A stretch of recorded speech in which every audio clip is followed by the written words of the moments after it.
Welcome back to another episode of Stacking Dennys. I'm Jordan McAbee of RotoBaller. My co-host Nick Giffen of the Action Network. Tyler Reddick in victory lane at Circuit of the Americas.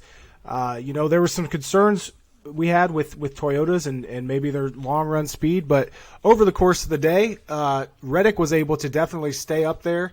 We also had William Byron up there challenging all day. Ross Chastain, Daniel Suarez were there late.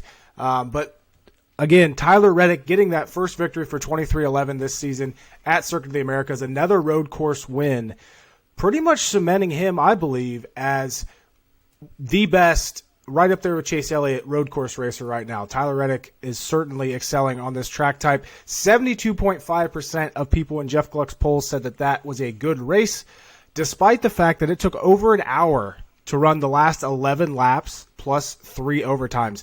Guys were getting aggressive. We have some beef from a couple of drivers having beef, guys saying that there's no respect anymore. But overall, Nick, we're going to talk about this race first. What did you think of that race and Reddick's win? Yeah, you said it right. I mean, Tyler Reddick is, along with Chase Elliott, the premier road course racers right now. A step above Kyle Larson for sure, both of them. So that's where things are. And with Chase Elliott not racing because of his injury, it's Tyler Reddick the show right now. So that's kind of where things are.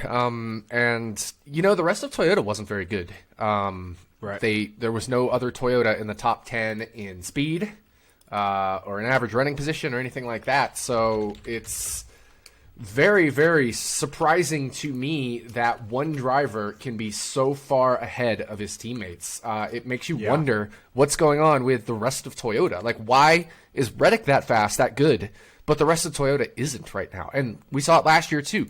Toyota was not good at road courses. So what is it? What's going on there where the rest of the Toyota suck, but Tyler Reddick doesn't? It's very interesting. And congratulations to Tyler Reddick bettors. I definitely was wrong. And, I thought there would be some more fall off for Reddick. Practice, it was tough. Practice told us some. It didn't tell us everything. And I was definitely of the persuasion that I thought he would fall off a little bit more than he did. And we saw it in practice, but we didn't really see it in the race. Like, he didn't quite fall off as much as I expected. So, I thought that was very interesting. And after that, it was the Chevy show. I mean, it was Chevy, aside from Austin Cindric, who had that 30-second pit stop or whatever it was to pretty much ruin his day.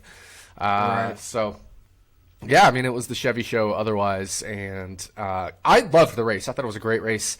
The last hour, I know all those overtimes or whatever. I know a lot of Twitter talk, a lot of whining about it on Twitter. I hope you all get some Luvabella wines because I saw a lot of you whining about the end of that race on Twitter, and rightly so. It was a comical affair. I posted it was hilarious because it was hilarious. Like, I was laughing at how dumb it was.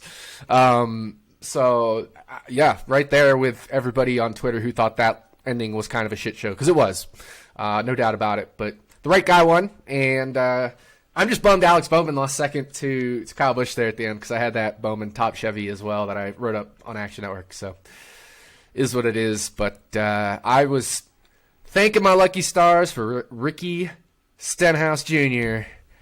saving my bacon in that race.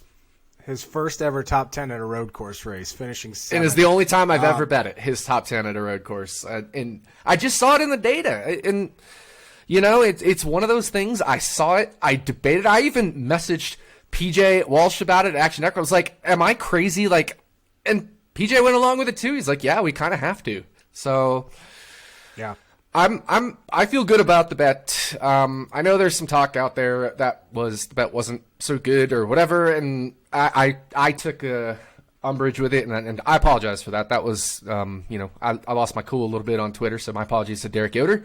But I will stand behind my bet for sure anyways. So yeah, that's it about the Stenhouse part there. Mm-hmm. You mentioned, Toyota not being super fast, other than Reddick. Obviously Reddick had the best car, but I got this question during my live stream when I was building lineups for DraftKings, which, by the way, I need to admit and take fault there for everybody. I was completely wrong on Reddick. I was super low on Reddick on DraftKings. That clearly backfired for me. So anybody that listened to me, thank you for trusting in me, but I'm sorry I was wrong. But other than that, I was pretty happy with where my stuff was at. But, like you said, there was no other Toyota in the top, not even in the top 12 in speed when it came to green flag speed at Circuit of the Americas. Truex was 13th. Ty Gibbs was 14th. He ended up finishing 9th. Christopher Bell, 15th in green flag speed. Hamlin down there in 22nd. But one question I got during my live stream was, how the hell has Martin Truex Jr. fallen off so bad at road course races? Because I can't, I'm with you. It has to be a Toyota thing, but at the same time, Truex, it used to be Chase Elliott, Kyle Larson, Martin Truex Jr., and you could pretty much, it was those three every single road course race. And for a time there, it was just Elliott and Truex. Even before Larson became Larson at road courses. Yeah, when Larson was still with Ganassi, it was Elliott and Truex. And I do not understand one bit how Truex has fallen off pretty much everywhere when it comes to road course races. That is something that makes no sense to me. I understand that there's more guys in the field that are becoming better at road course races. Like Cindric was a rookie last year. He obviously had a really good car this race. Guys like that. Bowman's suddenly very good at road course races as he is everywhere else. He's not the 28th place driver that some people think he is. But solid third place finish there with Bowman. Like you said, Kyle Busch was second. But we got to give a shout out not only to Ty Gibbs. I don't want to give it to him, but I'm going to for that 9th place finish. But Todd Gilliland, Gilly Gang, 10th place at Circuit of the Americas. Very solid run for him, along with his teammate Michael McDowell, who was 10th in green flag speed in that race. So, yes. Corey LaJoie finished 11th. Corey LaJoie, I was going to say, isn't that his first road course top 10 as well? So, a lot of awesome finishes. He finished 11th, it looks like, at Circuit of the Americas. 11th. But, that's an exceptional performance for Corey LaJoie. But that's what mayhem creates. We saw that last year at the Indy road course. Mayhem happens at the end of these road course races. And that's how Todd Gilliland and Harrison Burton and Bubba Wallace finished top 5 last year, all in the same road course race. Right? So we see some of these races just end in chaos. Some of these road course races end in chaos. And that's why these 19-1 top 10 bets or these 30-1 top 5 bets or whatever it was that I hit on Gilliland last year make sense when they're showing enough speed in practice. And it wasn't just 1 or 2 laps that Stenhouse showed speed. He had some fall off. But when you take a weighted flags, field level adjusted speed, he was 19th. And so, that's what I saw there. And I know you were really heavy on Austin Dillon and DFS. He was having a really good day until shit hit the fan as well. So really good call there by you. Just didn't work out. But I thought it was a really fun race. It was entertaining. It was exciting. Obviously the end was a shit show, but that doesn't make it a bad race for me. That just made it a wild ending. Yeah. And, I'll be honest, I fell asleep for a good portion of this race, so I didn't watch it super close. But the ending, I think there's a lot of talk on whether NASCAR is going to be able to fix this, and I think they've set the precedent so much. I don't think there is fixing this. The ringers that were in this race, the Jensen Button and who was in the 9, Jordan Taylor. They basically said they couldn't believe how aggressive these drivers are on restarts, on, getting any little inch that they can get. But that's what NASCAR has created with this, win and in situation with the playoffs and just overall. But at the same time, what's really weird about it is then, Daniel Suarez is probably going to get penalized for what he did to Alex Bowman on pit road. Rightfully so.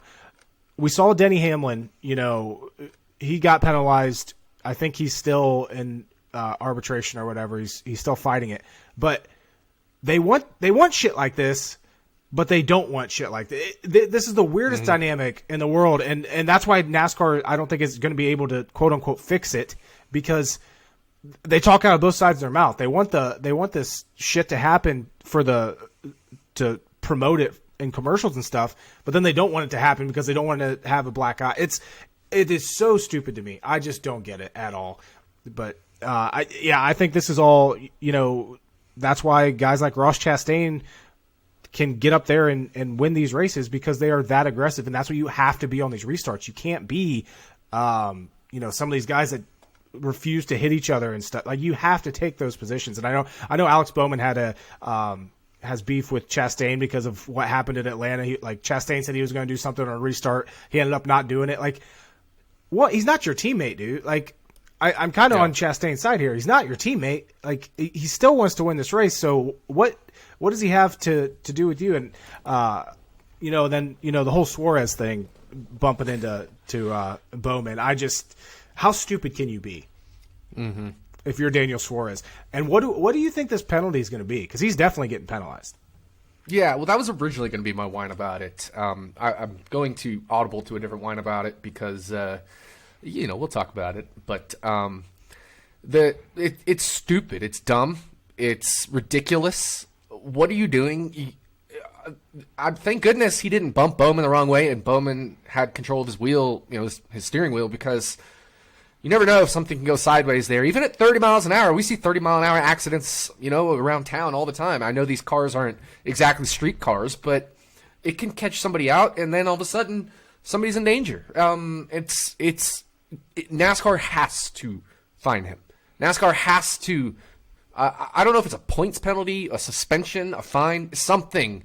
And I know NASCAR will, but to me, it's almost not a points penalty simply because it wasn't like part of the race. But I would consider suspending him then. So that would be a points penalty in that way. I would consider a one-race suspension for that if I was NASCAR, and a heavy fine. That would be an appropriate penalty, in my opinion, for Daniel Suarez. I don't know what you think, but I mean, it's just stupid. It's dumb. It's pointless. It does nobody any good. Look how I'm sure you saw the video. Look how fast he was driving onto pit road. There's a pit speed violation there for sure. It was just really, really, really, really dumb. And I know you haven't been a Daniel Suarez fan. I've grown to like him as part of the Trackhouse brand. But that was dumb. Just like we both like Bubba Wallace, and when he did his thing with Larson, that was dumb.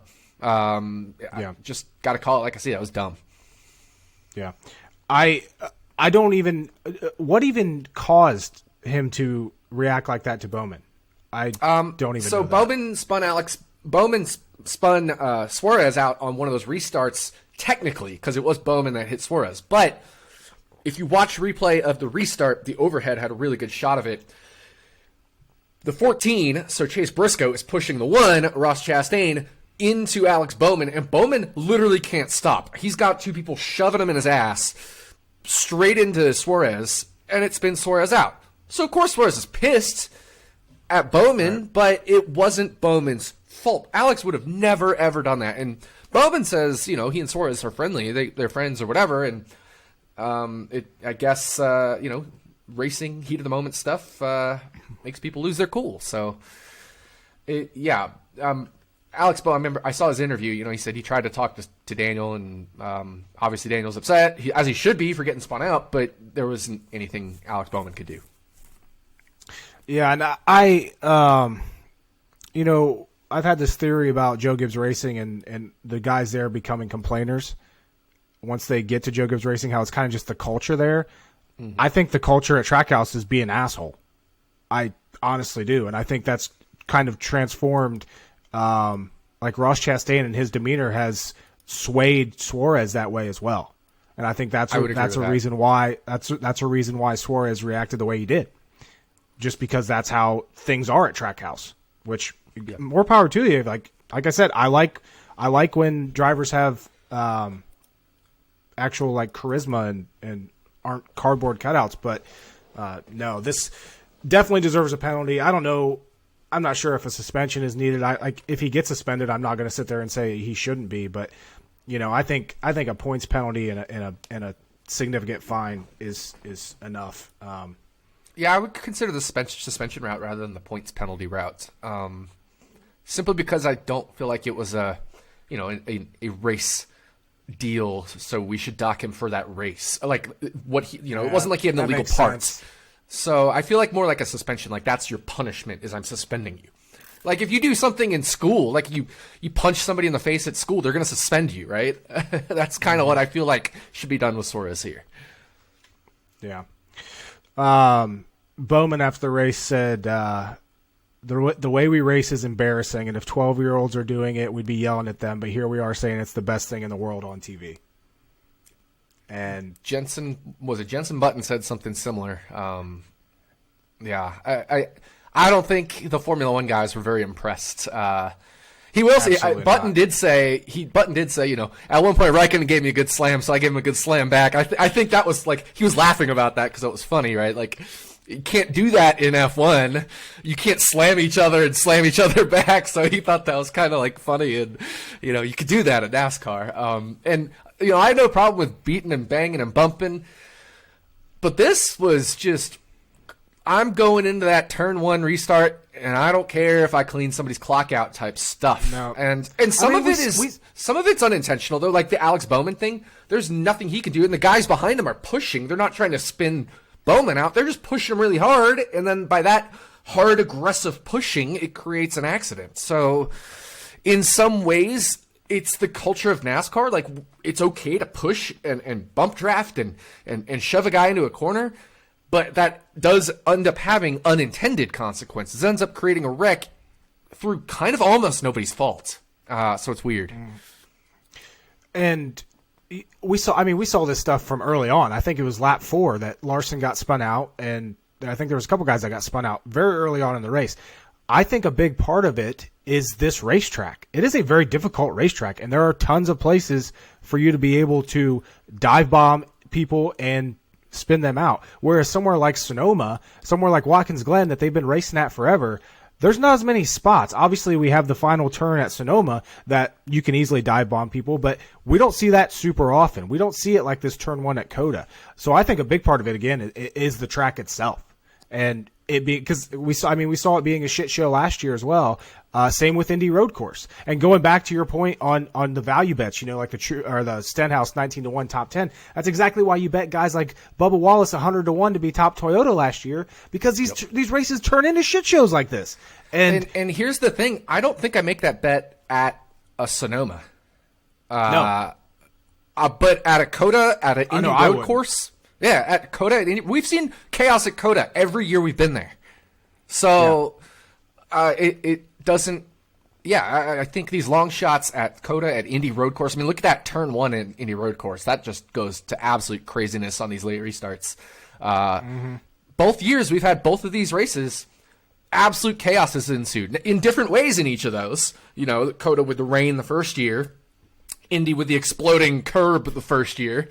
And then last year, just aggressive late restarts at both tracks. So these are the kind of tracks you can do that at. You can see that a little bit at Watkins Glen as well, with the bus stop and with the turn 1 there as well on restarts. So those are places I'd consider. We've seen some monstrous crashes at Watkins Glen over the years. Absolutely monstrous crashes. There was about a decade there where we went every other race with an absolutely ginormous crash. And it always seemed like it involved Jeff Gordon too. So like these are the spots you can make those longer shot top 10, top 5 bets. We've seen it at Road America with the Xfinity series. We didn't necessarily see it in Cup, I guess. And of course now they're not racing at Road America. But so there are certain spots where that can happen. Or Circuit Villeneuve in Montreal, if I'm going to keep with that pronunciation. We see chaos there in that turn 1 every year as well, back when the Xfinity series or then the Nationwide series was running there. Yeah. To me, like these long shot bets, it's very similar to making similar bets on a super speedway. Like that's the exact comparison to this. It's just a road course, but there's similar levels of possible shit that can happen. And if you get through it, like Stenhouse did and Ty Gibbs and everybody else, like, yeah, you can definitely do well there. But one more thing, that's kind of been a topic all year, and a lot of people kind of just avoid talking about it, is, NASCAR viewership's down once again, 15%, pretty much that's been the standard for every race this year. Viewership's down 15%. And I know like people now are going to talk about like baseball starting back up, the Masters is coming up, stuff like that. There's always different things, different reasons that people come up with. Same with like why DraftKings cuts all their contests. I get it. I get that that's their reasoning, but that doesn't mean I agree with it. But do you think there's any concern for this lower viewership? Or I saw another theory that the average age of a NASCAR fan is so high, and we just went through, a lot of basically the point was there might be a lot of NASCAR fans dying, and that's the reason why the viewerships are down. I mean, you hate to say it, but this was, NASCAR is definitely trying to make some stabs at gaining younger viewers. Are they succeeding at that? I don't really think so, but they're definitely attempting. I think that they definitely started that whole process way too late. The average age, I forget when the last survey was, or the survey that I looked up when it was taken, but the average age was like 58 of a NASCAR fan, which is, insanely high. But any concern there for you as far as, viewership being down 15%? You nailed it. I mean, NASCAR is an older generation sport, and some of them are dying, but some of them are also, I think, just losing the way of what they knew 20, 30, 40 years ago. The old NASCAR isn't the old NASCAR. It's not. Yeah. And that's okay. I love current NASCAR. I absolutely love it. I think it's great, and I'm probably that perfect age, about to turn 40, where I grew up in the 90s. I was born in 83, grew up in the 90s, like in a very golden era of NASCAR in the early 2000s, that boom era. And then NASCAR has made a lot of changes to try to keep things entertaining for younger folks. And I'm still in that, even though I'm 39 and almost 40, I still consider myself young. Like, I feel younger. I don't know. I think I just love NASCAR, but there has to be concern for declining numbers. There has to be. That's never a good thing. And is NASCAR doing enough to address the younger fan? Probably not. But at the same time, what do they need to do? I think probably maybe some of it would be ditching Fox, but Fox does a terrible job with the broadcast week in and week out. That said, Kurt Busch, that was the coolest fucking thing. That was the end of the broadcast there, where the race there, where he's getting emotional, showing his emotion, how he felt. I loved it, and I told you last week on Stacking Dennys, Kurt Busch is in my ideal broadcast team. This race solidified that. Kurt Busch is so good in the booth, and all of Twitter finally got to see it, because a lot of Twitter doesn't watch all the truck races. Like, I don't watch all the truck races, but I watch enough to know that I really want a Kurt Busch in the booth. And I know he's not going to be a full-time commentator. He works for 2311. But, God, he is so good in the booth. And Kurt Busch tweeted me, man. That's so cool. I was so touched by his emotion. And I'm I'm a passionate person. I always have been, I always will be. It gets me into trouble sometimes, as it did, today, this week, whatever.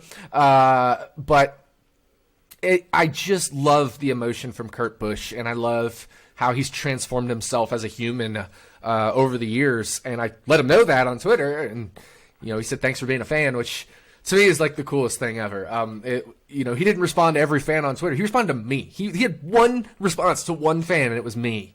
And it's because his passion and his motion and his care and everything he's been through with the concussion, it made me, I wouldn't say tear up, but it made me feel things. And I feel similar, not quite, but I feel similar about Graham Rahal, where like when he was younger, he was a whiner, a hothead. Everything was everybody else's fault. And as he's matured, I've grown to like him more in IndyCar. I'm not a huge Graham Rahal fan, but I've told him as well on Twitter, like, you've earned my fandom. And he said thank you and all that stuff. So, I don't know. I guess it's weird that I tweet that to drivers, but I just like to express, like, hey, I appreciate what you're doing and how you've grown as a human. And we're all working to grow as humans. I am. then that's going to be my wine about it today. We'll talk about that, but I don't know. I'm kind of just ranting. Like initially, we're talking about TV ratings, and I tangented Kurt Busch in the booth, but he did an awesome job. So cheers to you, Kurt Busch. Yeah. Circling back before we get to wine about it, we'll get to that in a second. We didn't really talk about this, but you talked about how long you've been a fan, and we were talking about the older age of the average NASCAR fan, and one big change for them over the years has been the stage breaks. We didn't get that on Sunday. Oh. Did you like that? Because I loved it. I loved it. And I would be very okay with NASCAR taking them away everywhere, but still awarding stage points, because I like that as well. And the reason NASCAR initially did the stage breaks and the stage points was multifold. One, they wanted to keep the racing interesting through the middle of the race. I am a Sirius XM NASCAR subscriber. I have been since I bought my car out of grad school in 2010. There was a period of time there where fans were non-stop calling into Dave Moody, non-stop calling into Pete Pistone and Mike Bagley, non-stop calling into the late shift to complain about how boring the races were. Absolutely snooze fest through the middle 300 miles or whatever. Non-stop. That's all I would hear on Sirius XM NASCAR radio. So NASCAR addressed that by creating these stages. They also addressed we throw phantom debris cautions, so that kind of helps, create cautions anyway, and it gives commercial breaks in there, which is a good thing. We want commercials to happen during caution. So those are all good things. And it also aided the playoff system with win a stage, you get a playoff point, regular season points turn into playoff points potentially, so it incentivizes all those things. So I want to keep the stage points and the playoff point for winning the stage. Just remove the yellow flag. Now, the problem with that, once they do that, they're going to have to go to commercial during green flag racing. So it's a trade-off, right? There will absolutely be more green flag commercials if we take away those cautions. So it's a trade-off, but by and large, I think people were okay with that from this race, and I loved it. I thought it was an absolutely fantastic race. Shout-outs to Greg Mathern for hitting that Stage 2 winner also wins the race, and I don't think it played out like either of us expected, but Greg was right. Fast car. So big shout-outs on that one. And, I loved it. I thought it was great. I thought eliminating the stage breaks, especially, a track like COTA, we know how long those freaking cautions took, especially at a track like COTA, but I'd be for taking away everywhere. Somebody I saw suggested on Twitter, do it for one oval race this year and see what happens. And I wonder if NASCAR will actually take that into consideration, because they seem to be pretty open to ideas, and whether or not they'll be able to do it. I don't think it'll happen this year. If it does, more likely happen next year if they test that out, or maybe like the All-Star race or something like that. But, well, do they even do that on the All-Star race? No, it's some dumbass format. But yeah, I thought that was the problem is, I don't know if switching back to that is going to bring fans back, because they're already pissed off. You look at all the boomers on Facebook. That's the one thing that they're always pissed off about, other than a black guy being in the race as well. So, yeah, I think that was great. I think we all thought it would be great, and it did. It ended up back to where road course races are enjoyable. But like you said, it creates the opportunity for NASCAR to put caution or commercial breaks during those cautions, as well. It gets the restarts. We know they all love the restarts. That's why we get the late race debris cautions all the time too, to get that final restart. So definitely liked it. Hopefully they take it into consideration and do it again. But we're going to get into Wine About It now, presented by Luvabella Winery. And I'm going to let you go first, Nick, on this week's Wine About It. Yeah, so I actually do have my Luvabella wine, by the way. This is the last of the 6 I have. So, I'm going to have to order myself another shipment here. And it is the Red's Sweet Rosé. So, I'm not a rosé guy myself, but I do enjoy a good rosé. And, if you want the nice ASMR bottle cap sound, there you go. And we'll do the ASMR wine pour. Oh, that's a good one. That's a good sound. Yeah. And then we, of course, have to do the ASMR wine sip. So, okay, this is a good rosé. Holy shit, that's good. Nice fruity notes. I'm a fruit guy. First one, very nice fruit notes. A little sweetness to it, and just refreshing. It's very good. It is very good. And again, I'm not a rosé guy. Hadn't tried this first time. You saw me open it right here on air if you're on YouTube. This is good. This is holy shit good. So I think maybe you drank one of these on air, or was it a different one? I can't remember, but this is good. No, not those. Not yet, anyway. But yeah, I've had that a couple of times, and it is very good. I like it. Yep. So to my wine about it topic, and I warned all of you if you saw it on Twitter. I've been definitely dealing with just some mental health struggles this week. So my wine about it is, I guess, let's cut each other a break, myself included.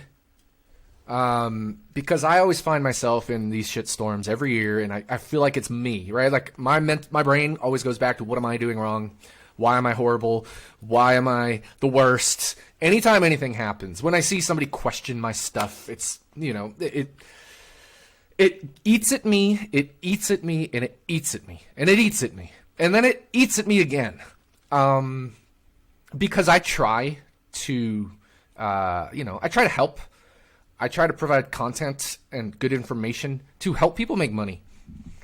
I'm not trying to sit here and brag on I had a period where I did that right around the start of NASCAR DFS, where I wanted to, I was building my brand, and I'm over that part. I've got a brand. I've got a job. I'm known in what I do. That doesn't, that's nice and all. That's not why I'm doing this. I'm doing it because I love it.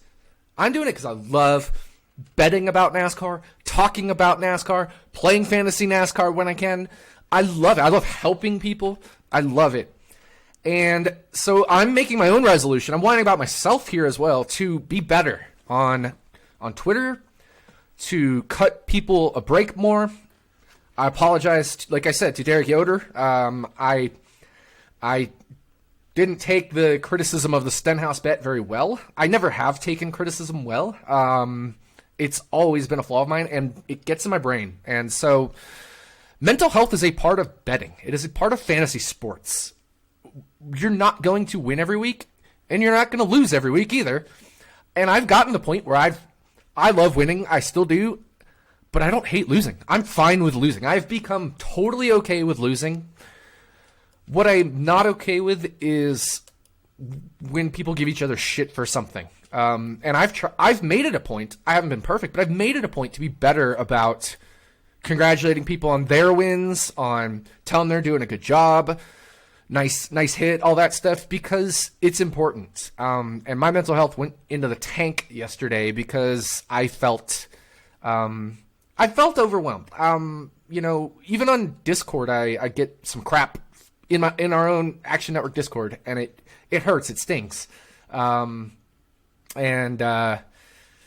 So I just let stuff eat at me, and it kind of just, it's who I am. I've never ever been a depressive or suicidal person, thankfully. But I definitely needed a mental health day. So I didn't do shit for work today. I did fuck all none. And that's okay. And I'm very thankful for Action Network. They sent me a surprise, total surprise. They sent me cookies to my door. They told me to take today off. They said whatever you need, whatever you need, we're here for you. And that is a good company. Action Network, I can't commend them enough for that. Action Network is a very, very, very good company. I know they get a lot of crap from various things for various reasons, because that's what bettors do. Let's be real, the betting world isn't necessarily full of the nicest people. And dog eat dog world. It is, but I'm making a resolution to be better, even to be better to the people I'm not necessarily big fans of in our sphere of the world. Not everybody has to get along, not everybody will get along, but I'm still going to try to be better. And it's happened in the past. I know Pierce Dietrich and I had a thing, and he apologized to me, and we're good now.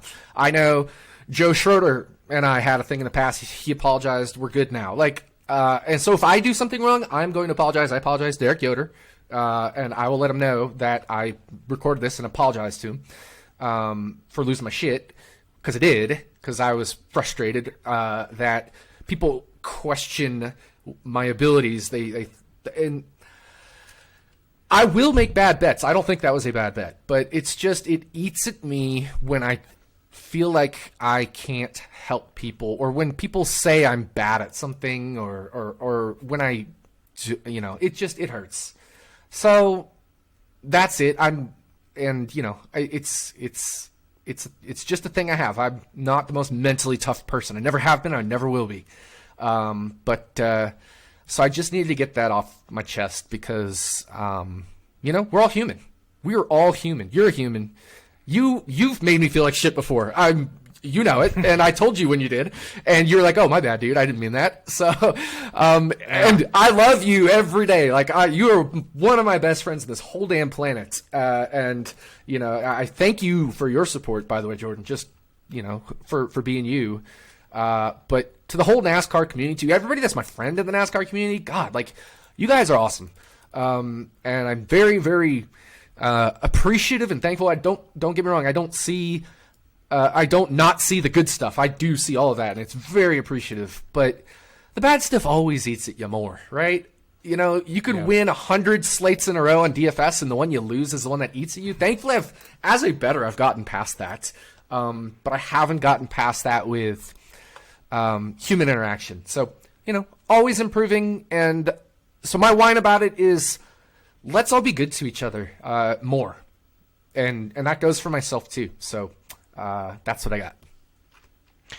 Just to follow up, because I want to get your thoughts on this. Obviously, the position that we're in, I don't want to say that we have huge influence on this industry, but we have decent amount of influence. You have more influence than I do, but we both have decent followings. And do you feel like not added pressure, but I always feel even with my friends when they bet with me now, I have a group of friends that I text, and as soon as I put in a bet, I text them first. I'm like, hey, I just put this bet in. If you want to follow it, go for it.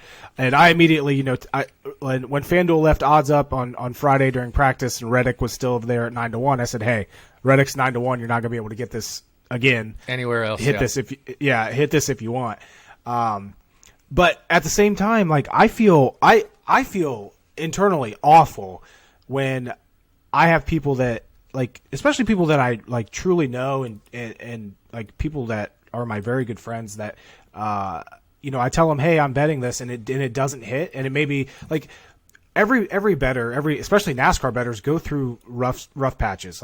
I'll go a whole month without hitting a bet. I'll go weeks without hitting a bet. I'll go weeks doing shitty in DFS. Now, when people aren't, I always like to tell people my whole you have to trust my whole process for the entire year, and it's one of those if I could just make all the bets for you and play your DFS for you, it'd probably be easier. But I'm not going to do that. You have to make your own decisions. I'm just going to tell you what I'm doing. But do you feel like that is also an added part of it sucks when anything it's added pressure. But at the same time, I know we both enjoy being in the positions that we do and being able to do what we do, because we are good at what we do. So it's kind of a double-edged sword, or maybe not double-edged sword isn't the right word there, but you know what I mean. Exactly. No, you're 100% right. And just, you said there'll be times you go a month or whatever without hitting a bet. Just to clarify, this year I am in one of the biggest heaters of my life. I'm up almost 50 units in Cup after 6 weeks of the regular season. Yeah. I've been absolutely slaying the college basketball player props. I destroyed the NFL playoffs. Yeah. You haven't gotten enough credit for those player props. 2023 start for me has been the best start to a year I've ever had. So, when I'm talking about my mental health and how it's in the shitter right now and all that, it's not because my results aren't there. But I'm feeling the pressure. And this is to your point you're making. I'm feeling the pressure because there's always going to be somebody that talks shit about you or finds a way to get at you in some way, shape, or to be as transparent as possible, to hyperlink and timestamp every bet. Just because there's always somebody who tries to come at you for something, and it sucks. And that's part of the position we're in. We love what we do, but that's part of the position we're in. And I know a lot of you listening aren't content creators. So my plea to you is don't do that to content creators. Whether you like me and Jordan or not, whether you like XYZ content creator or not, don't give them shit. You don't need to. It doesn't do you any good. It doesn't. I promise you it doesn't. And it doesn't do them any good.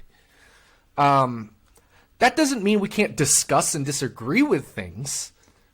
I will disagree with things all the time, and I say, this is why I disagree with this because of this, and usually it's pre-race. I'll tell Greg, like, hey, I thought maybe the stage 1 would be a better bet for these reasons. Turned out I was wrong, and I'm totally cool with admitting I'm wrong. But I will say, like, hey, and Greg also knows, like, Greg and I go back to high school. We also know we can discuss these things openly with each other without it being I'm putting you down type deal. But it's just, yeah, there's added pressure. I feel the need to, when I place a bet, and it sucks because, Action Network has these rules about not putting in the app a stale line. So if I make a bet at Caesars and I move the line, I literally cannot track the bet, even if I made the bet. Because Caesars has been using me to adjust their lines lately. It's great. I'm actually not limited at Caesars, but they use my bets to move the line, which is kind of what Circa does. And it's a sign of actually a good book, a respectful book. And I very much actually respect Caesars for that. I can place a very large bet, and they will take it, and they will adjust the line. And it's very cool. But that means I can't track that line because I track it after I place it. I don't track it before I place it, because if I track it and then I'm going to place it and it moves, I didn't actually bet it, right? So It's one of those double-edged swords where I'm damned if I do, damned if I don't.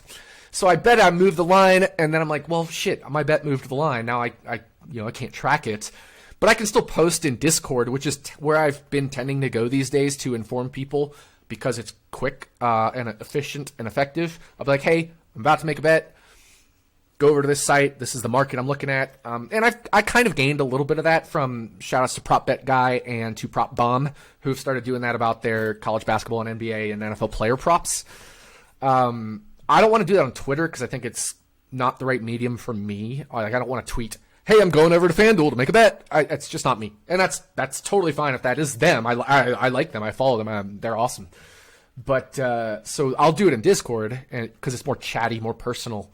But I feel the pressure to, like, hey, this is what I'm betting. Because people are like, oh, damn, I missed the line. Why didn't you let me know? Can you at everyone? And I'm like, it's never, what I do just feels never good enough not for anybody, but for everybody.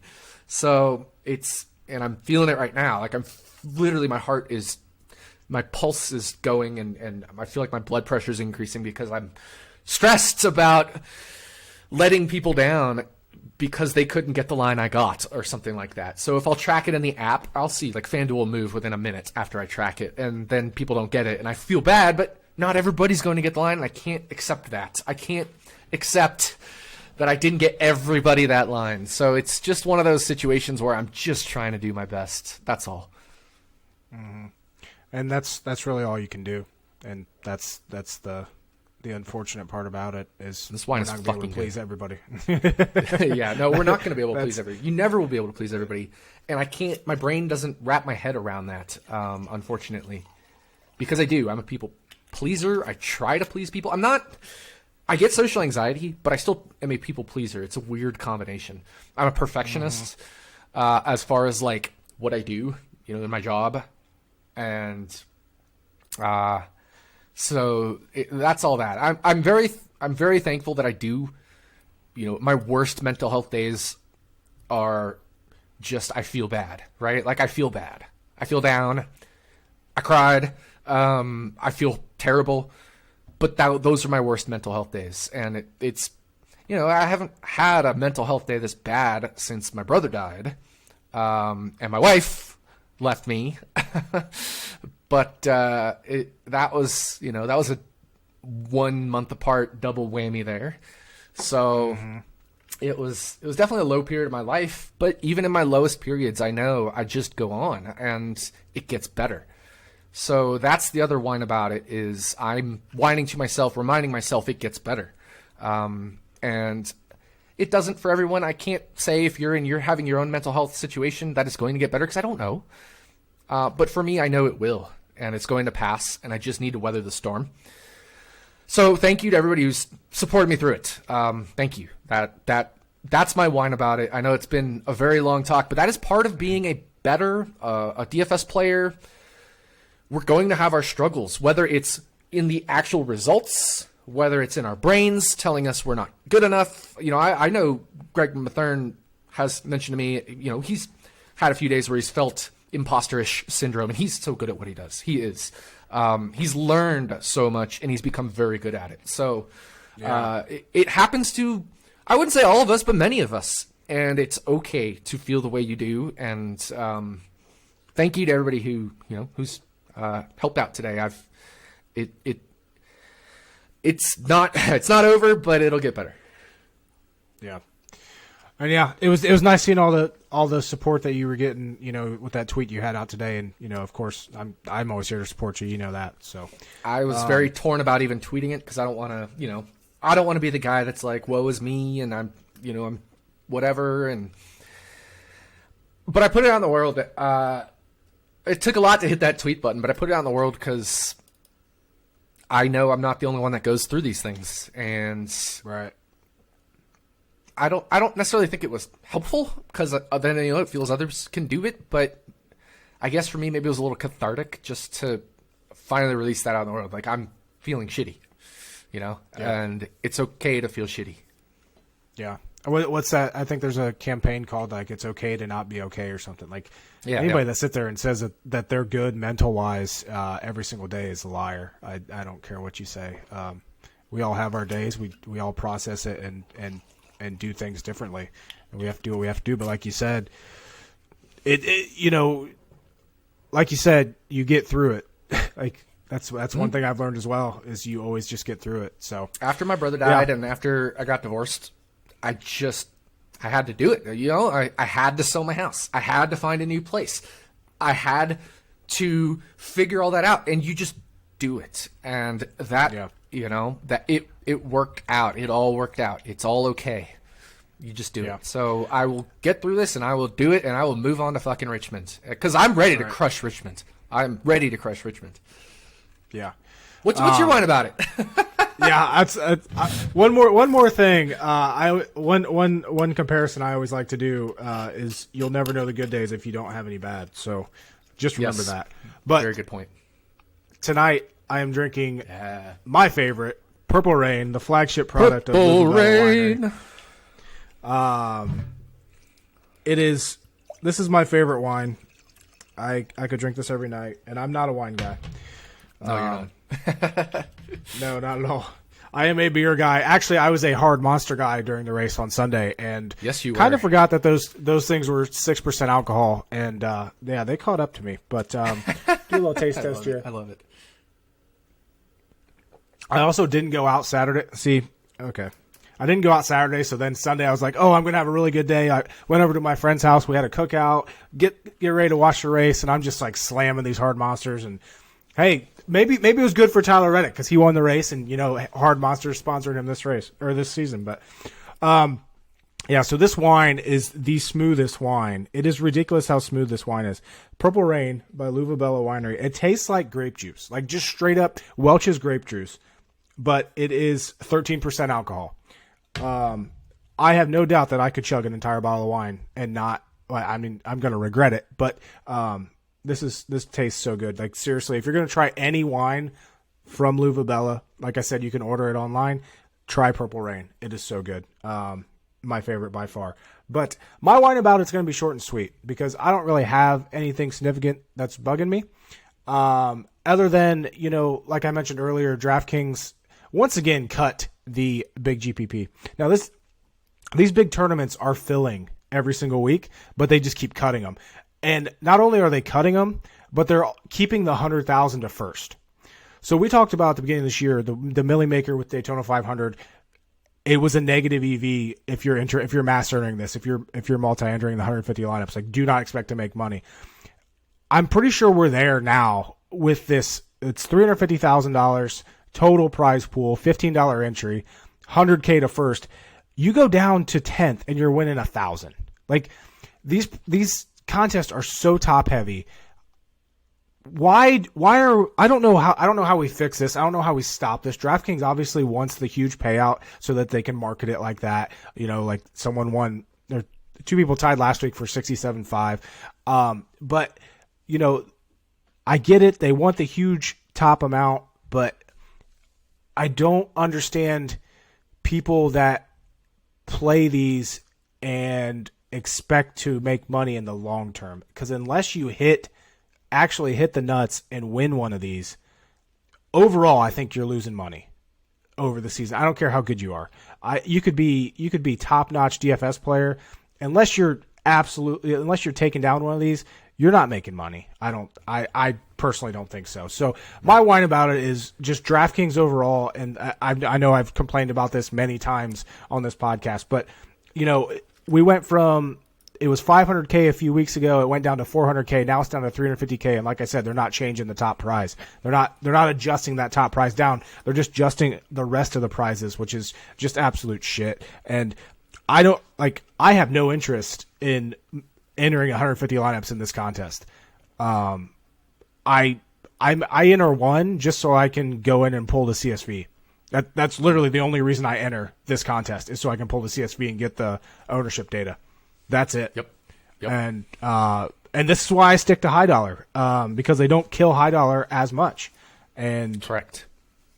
And I'll play the mini max so I can do the 150. And you know, like, because I've never been a huge mass enterer like that, but I'm getting better at that. Like, I think I've entered the mini max 4 times this year. I've profited 3 of the 4, so that makes me feel good. But yeah, these contest structures are so trash, and I would love to hear anybody try to tell me different, because I don't see how you can justify this. But we're stuck with what we are. Like, it's never gonna change with DraftKings. They're making their rake, and there's not a lot we can do about it. But hopefully they don't transfer this mindset over to the high dollar. That's all I'm asking from them, is to do that. But yeah. Well, that's going to. I agree, because so. You know, and I actually saw a comment on yours. Joe Schroeder, you know, he said he's kind of interested in those contests because he builds lineups for first and nothing else in terms of like the big GPPs. And I think that's cool. I think that's great. I think that's a great mindset to have. I do the same. I'm a first or nothing guy. But I won't play and I'm not in a DFS state. I've considered moving back to one. In the near future to play DFS again, but I would also stick to high dollar like you, by and large. Other than a few random, the Millie Maker, I'm always gonna max under the Millie Maker. That's just right. I don't give a shit if I'm gonna throw $3,000 away every year on that. I'm going to enter it. I love it. I get a rush from it, and I have a chance to win $1 million because I'm good at NASCAR DFS. But I haven't seriously played NASCAR DFS since I drove to California every week in 2018. I haven't. I just haven't. It's just not where my passion lies these days, is a drive to California 2 or 3 times a week to set lines and enter contests and this, that, and the other. So these contests, though, you're right. The rake is stupid. The structures are stupid, and they get worse as the year goes on, and it's not good. And it's part of what has turned me off from NASCAR DFS, or DFS in general. It's part of where it's turned me off. I won't pay as much rake. I won't have as much minus EV situations by betting on sports. So to me, DFS, I love DFS. But it's not what I'm going to do right now with my time and my money. It's not where I'm going to spend my effort because it's not worth it. I do, like I said, I do want to move back to a DFS state so I can play more. I'm not going to be an every week. I never will be again. I'm retired from being the every week DFSer, but I would definitely play some high dollars here and there where I think it'll be fun. And for me, DFS now is a fun thing, and I want to have fun with it. So I want to make money. I want to win. Don't get me wrong, but I also want to have fun with it. And in 2018, it no longer was fun for me. I slayed 2018. I made 6 fucking figures in DFS alone from just NASCAR, and I won the very first Thunderdome $5,000 entry. I made 3 NASCAR DFS finals. I took down some of the biggest DFS contests. I was back-to-back in the Clash. Like, I accomplished incredible things in DFS. I'm very proud of them, but that's not who I am or what I want to do anymore. It's fun, it's great, but it just, I didn't even burn myself out. That's not the right word. I just don't enjoy it anymore. So when I play DFS, I'm now going to play because I want to have fun. So when I had that $1 million on my screen grab last year, I was laughing because I knew I was going to lose it. I didn't feel like I had a bad beat. I was laughing. I was legit, and even when the crash happened and I knew I went from $1 million to negative, I was laughing. I had fun. It was great. It was awesome. That's why I did that. I played that for that. And if I won, obviously it would have been fan-fucking-tastic. But I expected to lose. And that is my, DFS is aggravating because I don't want it to be another stressor for me. I want to have fun. And I love helping people with DFS. I'm still good at it. I still give good advice. And I love helping people with it. So if that's what you want to do, great. But the number one thing you can do as a DFS player is contest selection. It's like poker, game selection. Game selection in DFS is the number one thing you can do to increase your ROI. Period. Mm-hmm. Yeah, like I said during my live stream. By the way, like my live stream for COTA was awesome. There was you slayed good amount of people in there. I popped in. You fucking slayed it.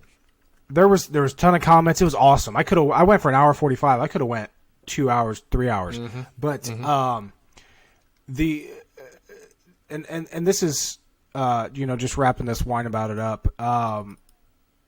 I think another thing that people need to also realize is not everybody is good at everything. So I had a question about cash lineups, like what would your cash lineup be? And I just straight up, like, I'll be completely honest, I have no interest in cash lineups. I don't play cash games. I don't play double ups. I never have. I don't have that mindset of being able to do it. It's just not there for me because I'm too much of a, well, what if this happens? What if this happens? Oh wait, like I could switch here and I'll have my leverage there. Like final bit of this is just understand where your strengths are. Obviously try to get better where your weaknesses are, but exploit your strengths. Whether that be in a betting market, DFS market, whatever you do, exploit your strengths because they're definitely there. Don't try to be jack of all trades because it's not possible, especially in this industry. Like there's certain things that I'm not good at.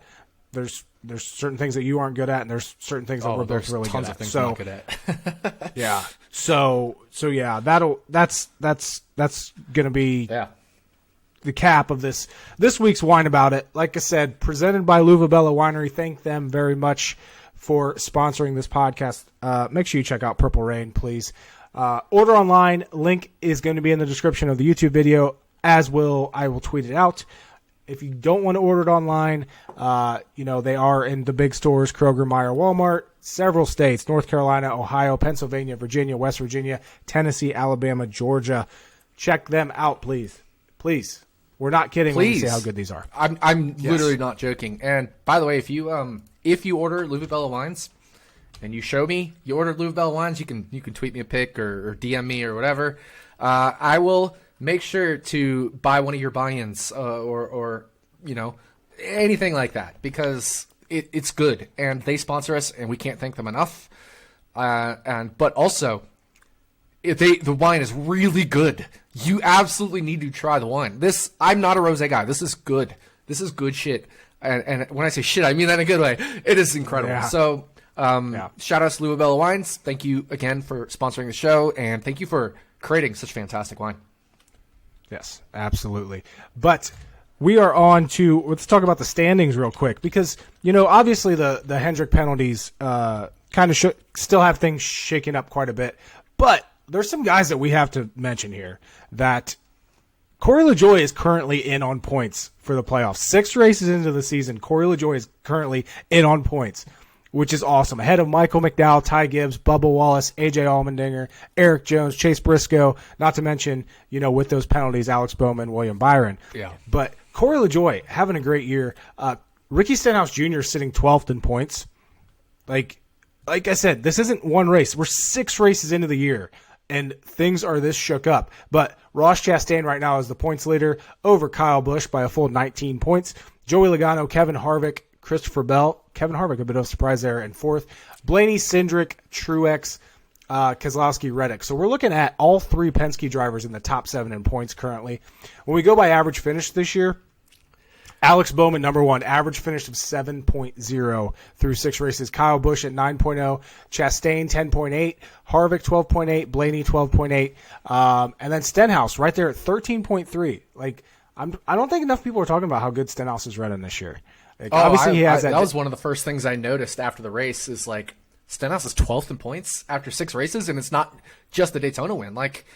He hasn't had the most amazing finishes, but he has a 1st and a 7th at a road course and a 12th. He's had solid results this year, definitely. His worst finish this year is 24th, and it was at Vegas, which is one of his really good tracks. Yeah, which is the funny part. His worst finish is arguably one of his best tracks. I want to say, you're talking about the chaos, how things are all shook up. Austin Cindric is 7th in points, and he has 2 top 10s, 3 really shitty finishes, and an 11th. And he's 7th. His results aren't even good, and he's 7th. That's how crazy this year already is. He doesn't even have... Martin Truex Jr. in 8th has 1 top 10. 1! This year's... We talked about last year's nutty. This year's been nutty, too. And I know some of it is the Hendrick points, but at the same time, then Truex be, 10th in the standings or something? With 1 top 10? It's crazy. It's absolutely crazy. Yeah, Cindric's sitting there 7th in points, but he has the 16th best average finish this year at 16.5. But going back to Corey LaJoie quick, average finish this year of 15.2, which is better than Tyler Reddick, better than Kyle Larson, better than William Byron, better than Daniel Suarez. Once again, man, definitely better than Austin Cindric. Yeah, better than Austin Cindric, Keselowski, Ty Gibbs. I can't say enough about. He's a very talented driver, and I know it was cool to see Jordan Taylor in that 9 car, and Josh Berry is getting that 9 ride for what seems like the rest of the time. I would have loved to see Corey LaJoie in that 9 car. I would have loved it. That would have been so to see cool. what he could do, because he's always been honest about that. That, you know what, I'm not driving very good equipment, but if you put me in a good car, I might be able to do something. Mm-hmm. And I remember I used to be the biggest Corey LaJoie hater. I'll admit it. I used to be the biggest Corey LaJoie hater, but he's definitely grown on me over the last few years. And, I want to see what he can do in a good car, even if it's like an Xfinity car. You have LaJoie merch now, I'm pretty sure, right? I do. Yeah. Yeah. I have two Stacking Penny shirts. Yeah, and it was funny because the whole reason we have Stacking Dennys as the name is because you were looking to start a podcast and you didn't have a name for the podcast, and that was when Corey LaJoie and Denny Hamlin were having their feud, and Corey LaJoie's Stacking Pennies podcast was kind of just starting to blow up. And I just thought it was really funny to say Stacking Dennys, because I also knew your then hatred for Denny Hamlin, who I think is also growing on you in some ways. Yes. And it seemed too perfect, and so I had to say it, and you're like, that's the name. And I'm just glad that you also chose me to be your co-host, because this is... You say you look forward to this every week, so the fuck do I, man. This is a privilege to record Stacking Dennys with you, because I get to talk about what I want to talk about, which is NASCAR. I love NASCAR, and I love racing in general. I'm very excited to go on with Dale Tanhart, talk IndyCar bets. I love talking about my favorite racing series. It's the coolest shit ever. I'm sorry, I just fucking tangent there. It's just awesome. But yeah, it was just really funny because you turned from a Corey LaJoie hater into a fan, and Denny Hamlin's going on you as well, and that's the whole reason we even have this podcast name. Yeah, absolutely. One thing as well, another guy that's having a really good season outside of, wreck at Daytona and a wreck at Atlanta, William Byron. I saw a Facebook post in one of the groups that I'm in that questioned, is William Byron now the guy at Hendrick over Chase Elliott? And and Kyle Larson for that matter. I don't think he's there yet, but I think all of a sudden there's a conversation that needs to start happening.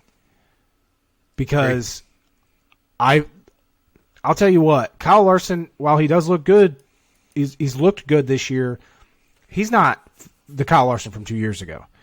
Chase Elliott, we don't know what he's going to be like when he comes back from this injury, but he, like last year, I feel like was a bit of a regression for him with this new car from where he was. I just think now there's a conversation that Byron is right up there. Like it is unbelievable how stacked Hendrick Motorsports is. Yes. I used to think Alex Bowman was an awful hire by Hendrick. I did not see why they did that. Did not see why they put him in the 48 when they did. I agree. Byron, I understood the hype, but Bowman, I was never on there. Now all of a sudden, Bowman's looking like not a legit. Like I'm not sitting here saying Bowman would be the points leader without the penalty. I mean, yeah. Bowman gets to the Final Four this year. I'm not going to be surprised. Byron gets to the Final Four this year. I'm not going to be surprised. He was your breakout pick, and I put him in the Final Four on our season preview episode. Like, we're not surprised at all with Alex Bowman, and Byron, like you said, is the breakout guy of the year so far. You know, him and Christopher Bell arguably had a breakout last year, making the Final Four.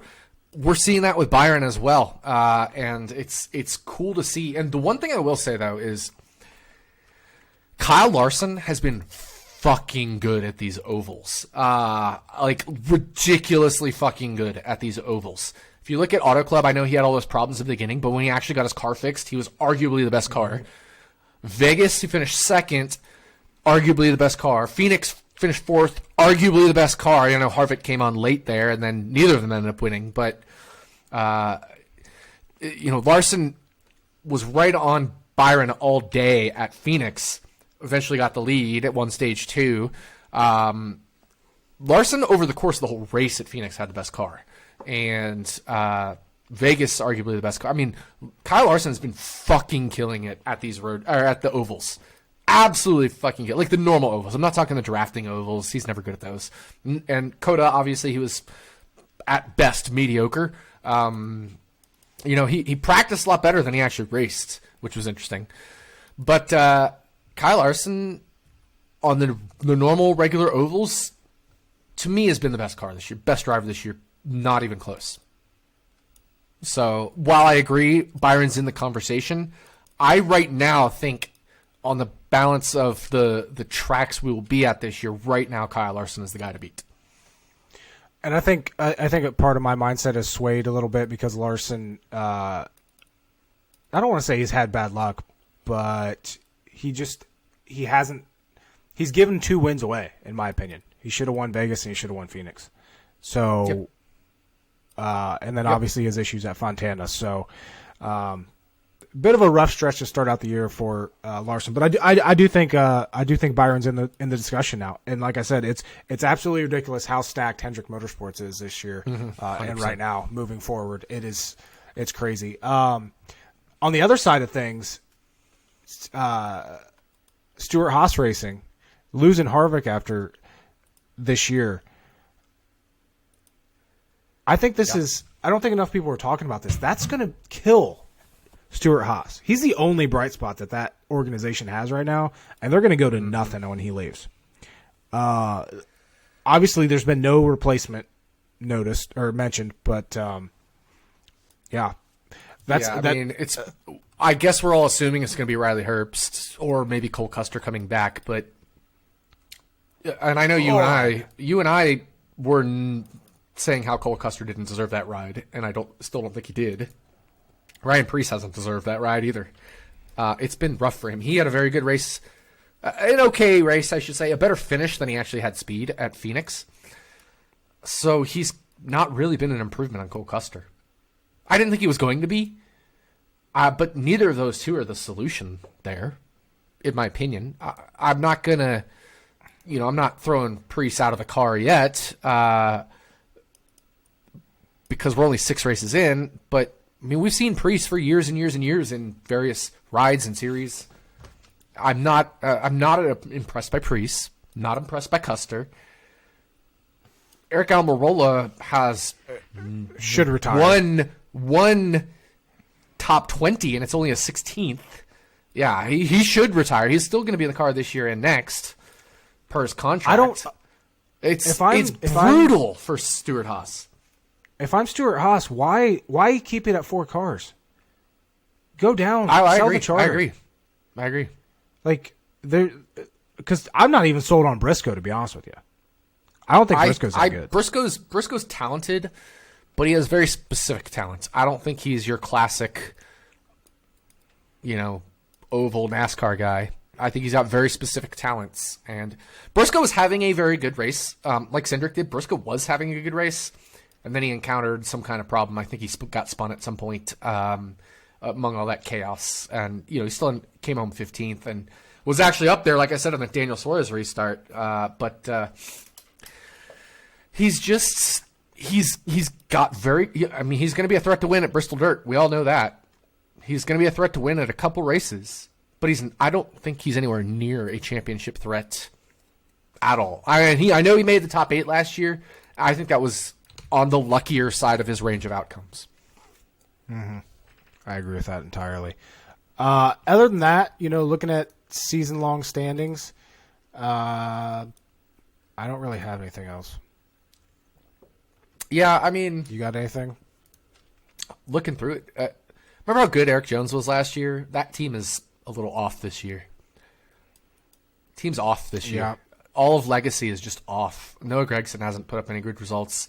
We didn't get to see Jimmy Johnson, unfortunately. And I guess looking back on that race, right, like we saw Jensen... And I guess there's a takeaway there. Like, Jensen Button wasn't great. He wasn't bad. Same with Raikkonen, People were getting all excited because Raikkonen was up there in the first 2 rows in that restart. But that was strategy.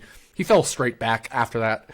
Jordan Taylor fell back. Yeah, just fell back through the race. As soon as that race started. Yeah, just backward. And Jimmy, obviously we didn't get to see him, but he wasn't lighting up the time charts there. So it's really hard to get in these cars. And I think it may be harder to get into these cars than ever before. We're seeing the rookies struggle more than ever. It might be these cars, like specifically next gen. It may be even harder to just adapt to the next gen car than any car we've seen in the NASCAR era, the Cup Series era. Not era, but, in Cup Series, because we have different generations of cars tomorrow, the Gen 6, the blah, blah, blah. It is very hard to get. Even Ty Gibbs, he now has 3 top 10s. Shout-outs to Ty Gibbs, but not really, for your 2 9th place finishes, which were both kind of lucky. Yeah. It's just, it's a struggle for rookies to perform well in these cars or for one-offs. And that actually brings up maybe a very interesting point. Like, what happens? Why would teams do these one-offs if you're not going to get good results? Like, it almost kills Project 91 because we're not going to... I very much doubt we're going to see a good result from a Project 91 car anytime soon, right? I don't think Jimmy Johnson's going to be good at the 600 or at the Chicago road course race, or I don't know if he's going to do it, but I would say Dover is arguably his best track of all time. Would he come to Dover? I don't know, but I have a very hard time seeing these guys, and I know some of them are older, like Jensen Button, Kimi Räikkönen, Jimmy Johnson. They're all on the outskirts of their careers. They're all old. They're all in their 40s. Jordan Taylor's 31. Like, a prime age for a racer. I think Joey Logano's 31, 32, right? So he just doesn't have the experience in these cars. And it's the same thing with the rookies. They don't have the experience in these cars. And that's why they're struggling. You need absolute crap tons of seat time in this specific car, I think, to get good at it. I know people's main argument to having these one-offs, having the Raikkonens, having Jordan Taylor, having Button in there is the additional exposure that it should bring the sport. Yes. Well, as we talked about before, it ain't doing it. It ain't moving the meter. If it was making a difference, like, viewership would not be steadily the exact same amount down pretty much every race. It's been between 13 and 16% every single race. So it's clearly not doing anything.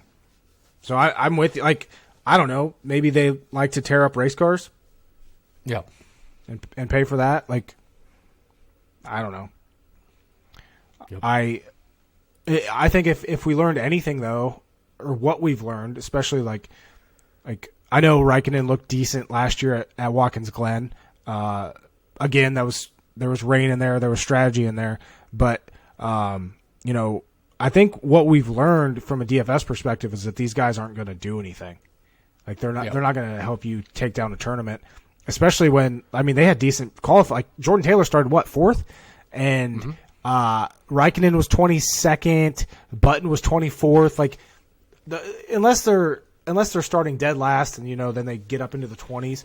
But DraftKings priced those guys. I think Johnson was like mid sevens, Taylor was mid sevens. Like, it's just.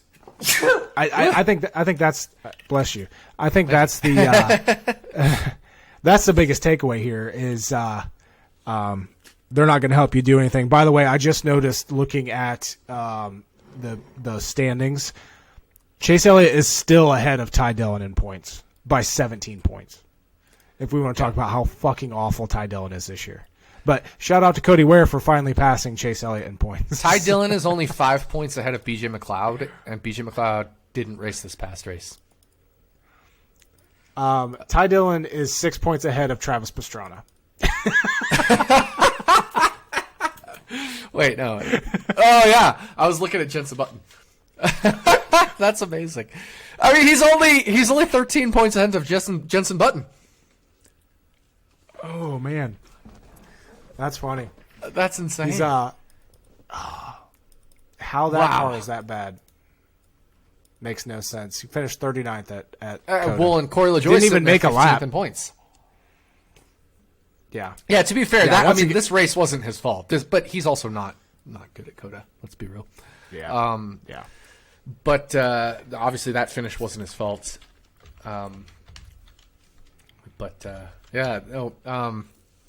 I sneezed like really loud there because I was pouring the wine and I couldn't reach to mute the microphone because I had a glass in one hand and a wine bottle in the other hand, and I had to sneeze. So I normally would mute my sneezes. My apologies, everybody, just in case that bothered you. But I don't even remember what we were talking about out prior to the Ty Dillon thing. I don't remember. No, we're on to Richmond. Yes, we Toyota are. Owners 400. Richmond Raceway. Short flat tracks are pretty predictable. We know who runs well at these. But as we saw last year at Richmond, tire wear comes into play here, and as does strategy, because some guys try to make the whole last run on one stop. Some guys try to do the two-stop strategy. When it comes to betting, when it comes to DFS, it's very hard to predict that stuff. Impossible, I would say. But with that being said, we know who is good at these racetracks, and we also have Phoenix to go off of from earlier this year. How much crossover do you think between who was fast at Richmond last year, who was fast at Phoenix this year? We're pretty clear on who's going to be good this weekend. Am I right? Right now, books have Byron as the favorite. They have Harvick. Most of them have Harvick second in line, and then Larson. It's typically those three from what I've seen. Any disagreement there? I know you said for the first time ever since you've been betting NASCAR that you have not had any value at opening lines. Yeah, there's one driver I'm showing value on based off of Westgate's opening odds, but not at Caesar's opening odds because Caesar's does not have that driver. I'm not going to say who because hoping lines will move throughout the week, and I don't want, like you said, we have some influence in this industry.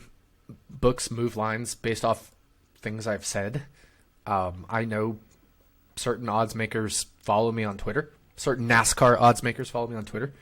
So I'm not saying who. I'm just not. And that's where we're going to leave it at. But the outrights this week are brutal. I literally am not betting anything. Period. I don't think I've ever been like, I'm not betting an outright and it sucks and maybe I'll wait and I'll bet other markets. This is like absolute no as far as outrights. Like hard no. I've never had as little interest ever in betting a race this early. Ever. Period. And I can't describe how that, it's both a good thing and a bad thing. Because the good thing is books are getting smarter, but then we'll find ways to beat them because of that eventually. But the bad thing is books are getting smarter, right? It's a good thing that the information people like me and you and all the content creators out there are providing is helping drive books this way. But it sucks because now there's no value. None. Right. I know. Oh, sorry. I apologize. Jim Sonis also said he has a value on a couple drivers. I'm not going to say who. I think you could probably read it through between the lines through his tweets. But he's also not betting those values for very specific reasons as well. So, when I don't show value, when Jim doesn't show value, I'm fully on board with just taking this week off from outright betting prior to practice and qualifying. Yeah, and that's the thing. Practice and qualifying could definitely shift lines quite a bit because we've seen books overreact to that. So it's not this. We're not sitting here saying don't bet anything this week. Like just pay attention. But right now, there's nothing out there. Nothing at all. The guy I was most interested in this week was Kevin Harvick. He finished second and first here at Richmond last year. He should have won the Phoenix race. DraftKings has him at plus 550. I'm not touching that. So, it's all stupid with Harvick. Westgate opened him at 6, and I was downtrodden. Keselowski opened at 25. I was sad. I was really eyeing Kes. But at 25 and 28 was the best I saw out there at one point. Couldn't do it. I have Keselowski about 33. So I'm not going to bet him at 33 if I have him fair at 33. I'd bet him more like at 40 or 45 or 50. And I like Kes this week. I love Brad Keselowski, but I cannot bet his outrights 25-1. I don't have a problem if you do. I do like Keselowski this week. I'm just saying I can't. I don't have that value. It's not – my model's showing around 3% for Keselowski. Yeah, one guy that, before I looked at anything, I was just looking at opening odds. One guy that caught my attention was Logano there at 16-1. Just because he has a pretty good record here at Richmond. He led 222 laps in the fall race last year. But going back to Phoenix this year, that car wasn't good at Phoenix at all. Yeah. It wasn't the typical Logano that we had. So that, just because of that, there's no way I'm hitting it until I see these cars on track. And with the weather forecast, from what I've seen, we might not even see that this weekend, which is going to throw just a whole nother wrench into this the mess of Richmond. So, there's nothing out there. There isn't. And, we're waiting for other markets to open. We're getting some top 10 stuff. I've been refreshing DraftKings because I know very often they'll add their props while we're recording this show. And I haven't seen them yet. But, there's some, like Caesars. Honestly, Caesars is doing the best job of any sport. I know, of any book, I should say, in terms of props and things. And obviously we don't love some of their value in certain markets, but at least there's stuff. And very often the group bets or the top manufacturer bets will be intriguing.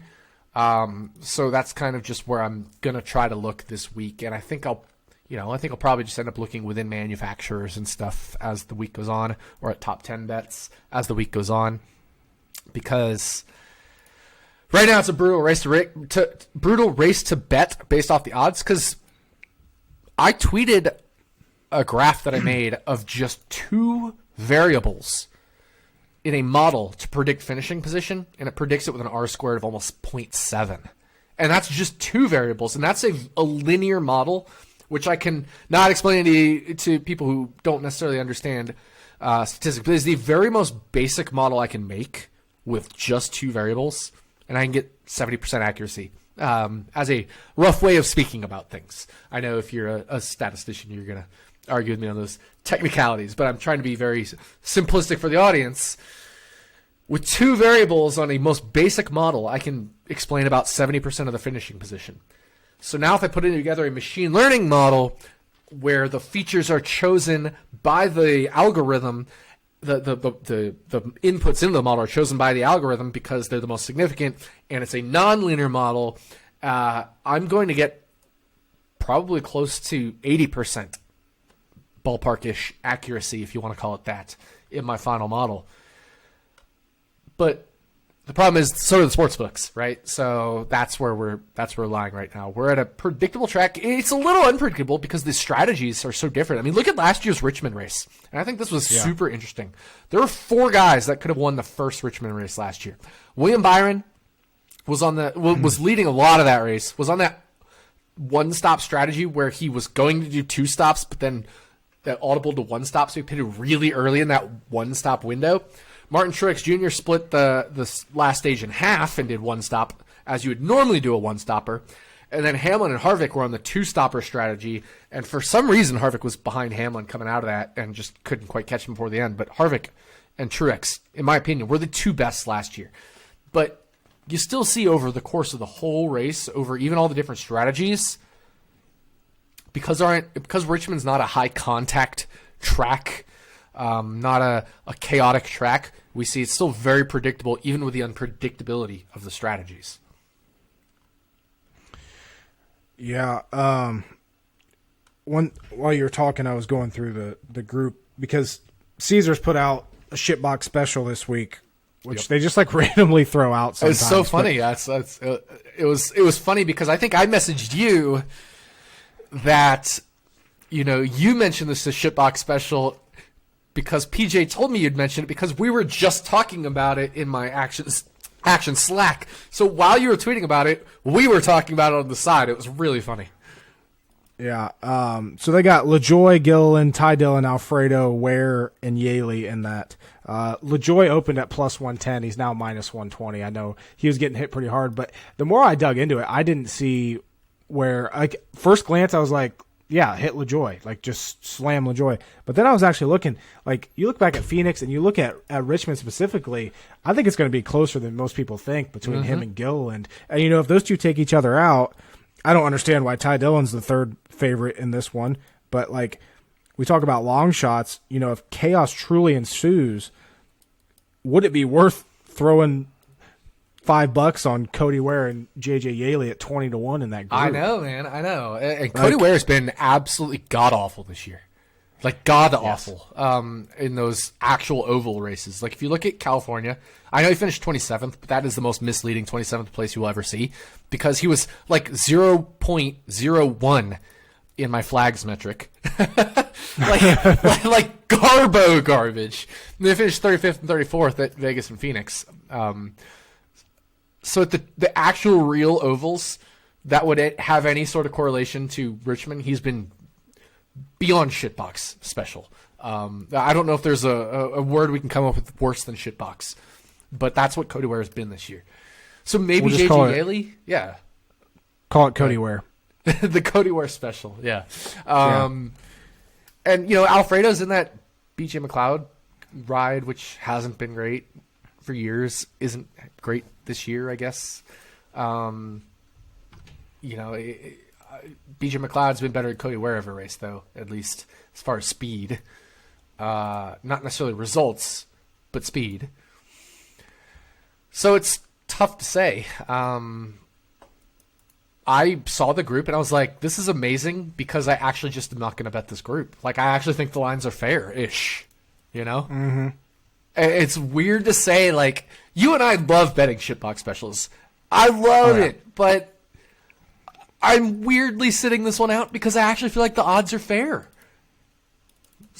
I don't know. That's where I'm at. Like, I want to, but I can't. I can't bet this shitbox special or the Cody Ware special. Yeah, there's actually a different grouping on there that's caught my eye. The more that I'm looking at it, and it's Group A. So it's got 6 drivers in there: Truex, Kyle Busch, Blaney, Logano, Chastain, Reddick. Chastain and Reddick are both plus 550 in that. Talked about Penske's struggle at Phoenix earlier this year. Ryan Blaney is not good at Richmond. He's getting better, but he's still not good at Richmond. Chastain showed speed. Last year was when I think him and Hamlin got into it in the first. Him and Blaney got into it in the first Richmond race. Stage. Yeah, but Chastain won the first stage at Richmond last year in the August race. Like, I just feel like there might be value there at plus 550 with Chastain and Reddick. If I'm forced to bet anything here. Yeah. So Blaney won stage 1. Chastain was third in stage 2, and that's when Blaney started to fall back and they made contact in stage 3. And I got the August race pulled up, not the first one. Okay. The first one, yeah. Okay. Yeah.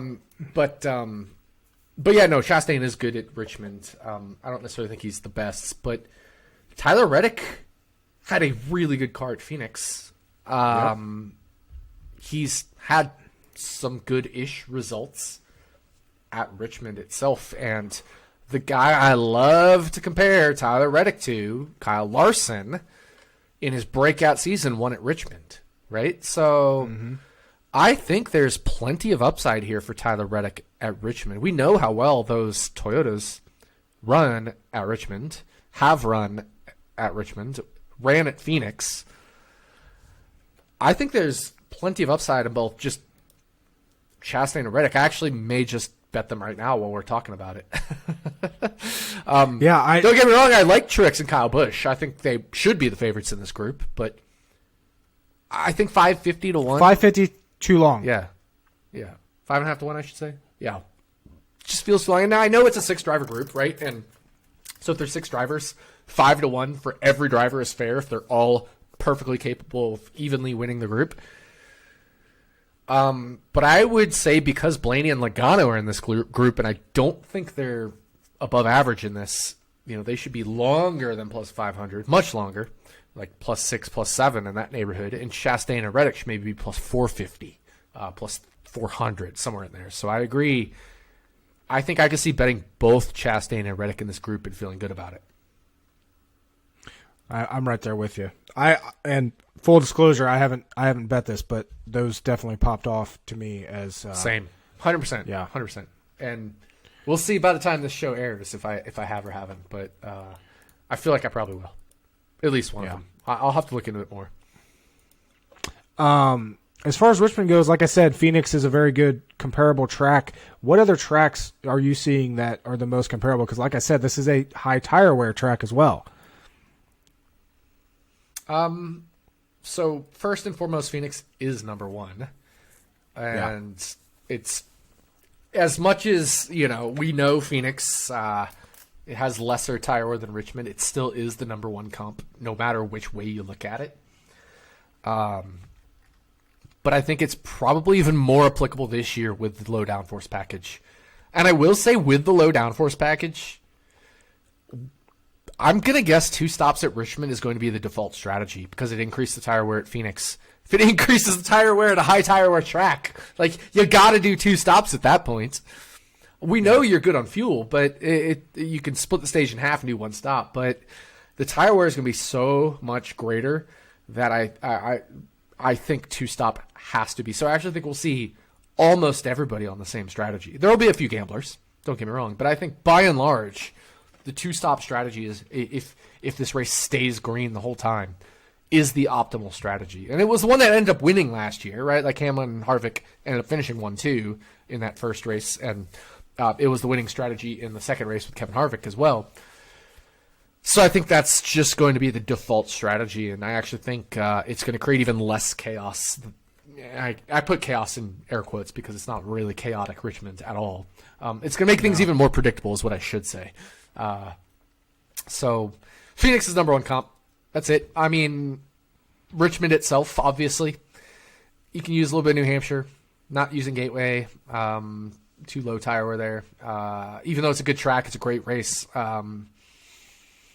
I've heard some people bringing in like a Homestead or a Darlington just because of the tire wear. That's fair. I agree. That's fair. Blaney sucks at all three of those, so there is definitely that element. Right? Like, Blaney's never been good at all three. He's obviously gotten better at all three. Don't get me wrong. But, like, if you compare those tracks to all his other tracks, he sucks at those three, relatively speaking.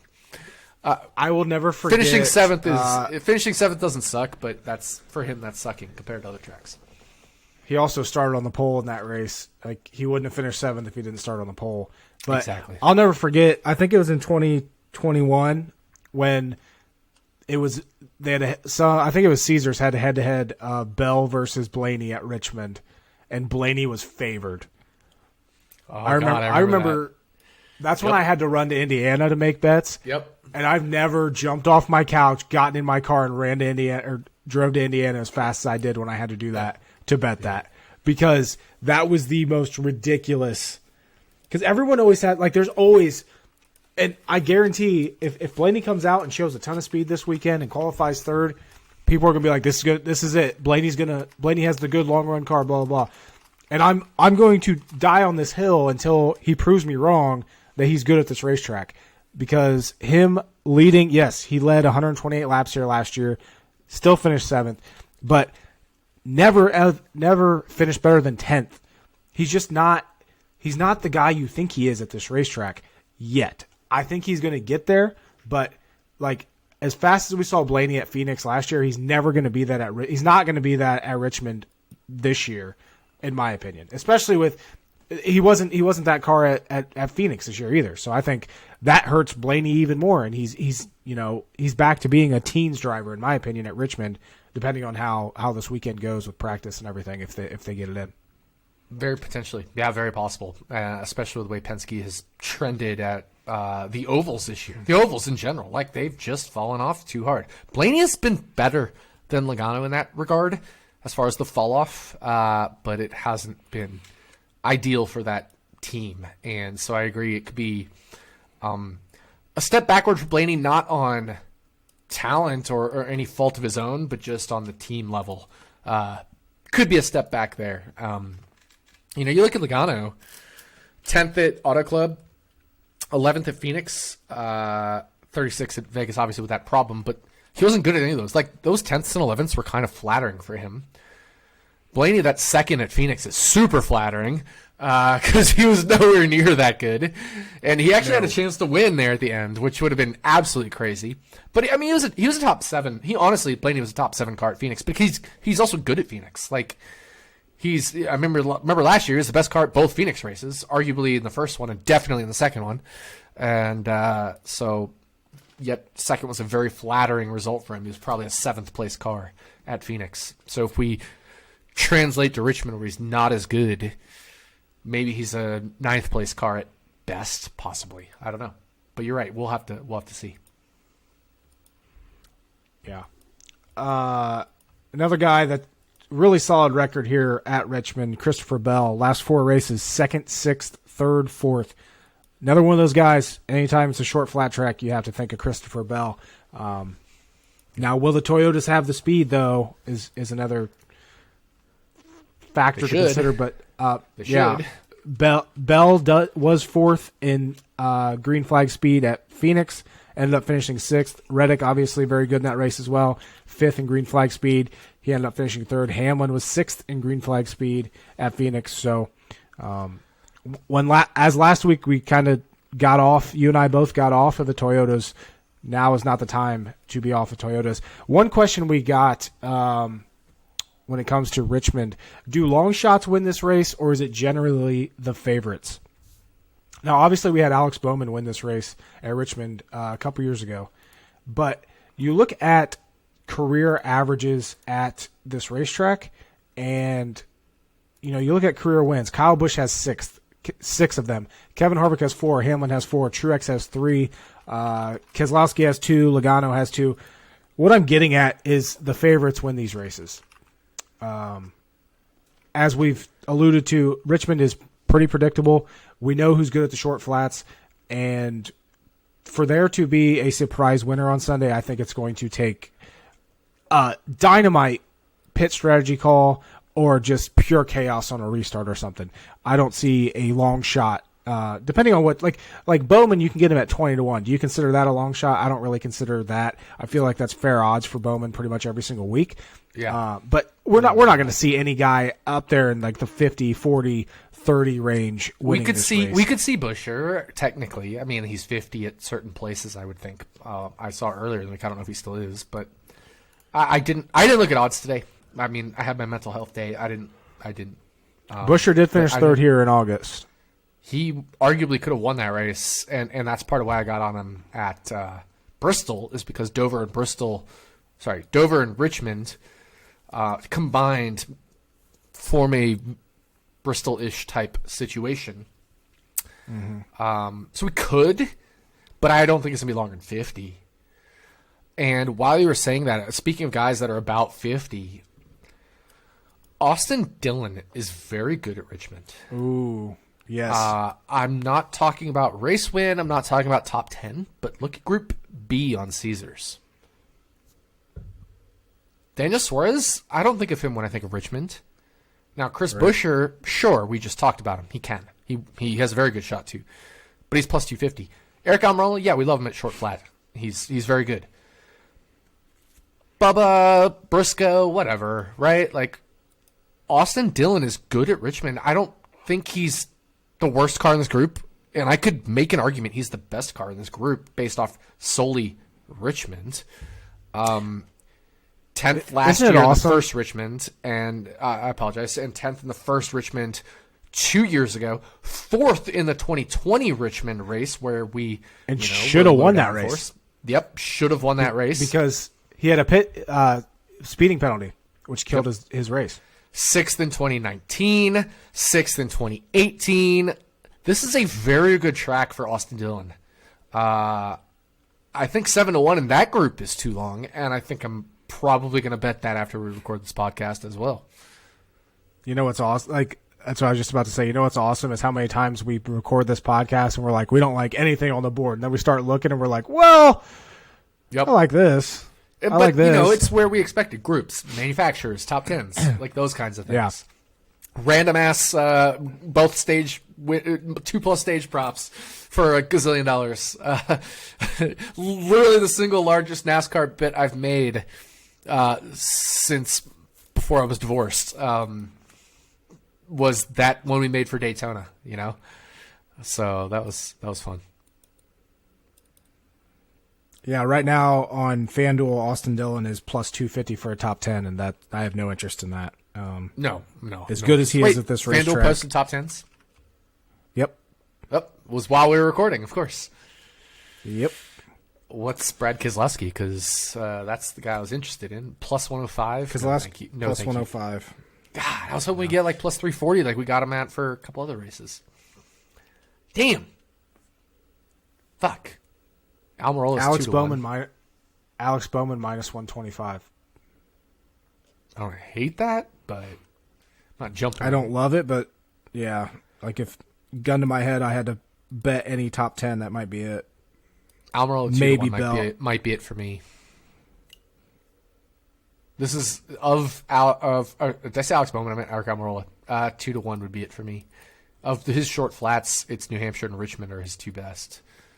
Mm-hmm. Am I missing something? Like Chandler Smith is plus 390. McDowell is plus 450. Why? Chandler Smith is very good at Richmond. This is one of He's his in the better Collin tracks. car, isn't he? Yes, he is. I was thinking he was in a Rick Ware car. He's in Collin car. Yeah, this is one of his better tracks as far as like my driver quality metric. So I can't argue against that price there. I think it's actually kind of fair. I was hoping he would be like 8-1 or 5-1 or something crazy for a top 10. No, he's plus 390. Like books are on top of it this week. Unfortunately, we did end up finding a couple that we like, both in the groups, but they're pretty on it. Yeah. Dominated, led the most laps at his most recent Richmond truck race, which was last year. Richmond only was run once last year in the truck series. It's always hard to keep up with like how many times does each series run at each track. Richmond was not run at all in 2021. And in 2020, he had a 12th place finish at Richmond. I need to look more into was that a poor result? Yeah, just Chandler, seems like he wasn't very fast there in that race. He's 5-1 for a top 10 on Camby books, by the way. Much better, certainly much better. I don't love 5-1. Especially knowing how hard it is to drive these Cup cars as a rookie. I was hoping for more like 8-1, if I'm going to be honest. Gilligang's 10-1. I don't know about him at Richmond. I don't think he's the worst here. Flipping through Gilly's record right now. Last year he finished 25th and 27th, and those were pretty clean races. Truck Series just didn't run at Richmond in 2021. 2020 finished 17th. 2019 he finished. They didn't run at Richmond in 2019 or 18. Weird that the Truck Series just didn't run at Richmond. Like, you'd think that's a perfect track for trucks, right? Like, they love those shorter, flatter, not necessarily flatter, but just shorter tracks. Surprising. Who else we want to talk about? I feel like we're not talking about Kyle Busch enough. 6-time winner at this racetrack. Has not had... He's kind of like Kevin Harvick at Phoenix. When you look at Kyle Busch's Richmond record, you look at the last 14 races here, he's finished 9th or better in all but one of them. And I'm pretty sure he got spun in that race in 2017. But, 9th or better in 13 of the last 14 Richmond races, which is just nuts. Now, he hasn't challenged for the win by any means in the last 4 races. Like, he's finished 9th or 8th in the last 4. But still, that type of consistency is definitely noteworthy. Looking back at Phoenix, he was 12th in green flag speed. He ended up finishing 8th. As you said, Austin Dillon's been very good at Richmond. So...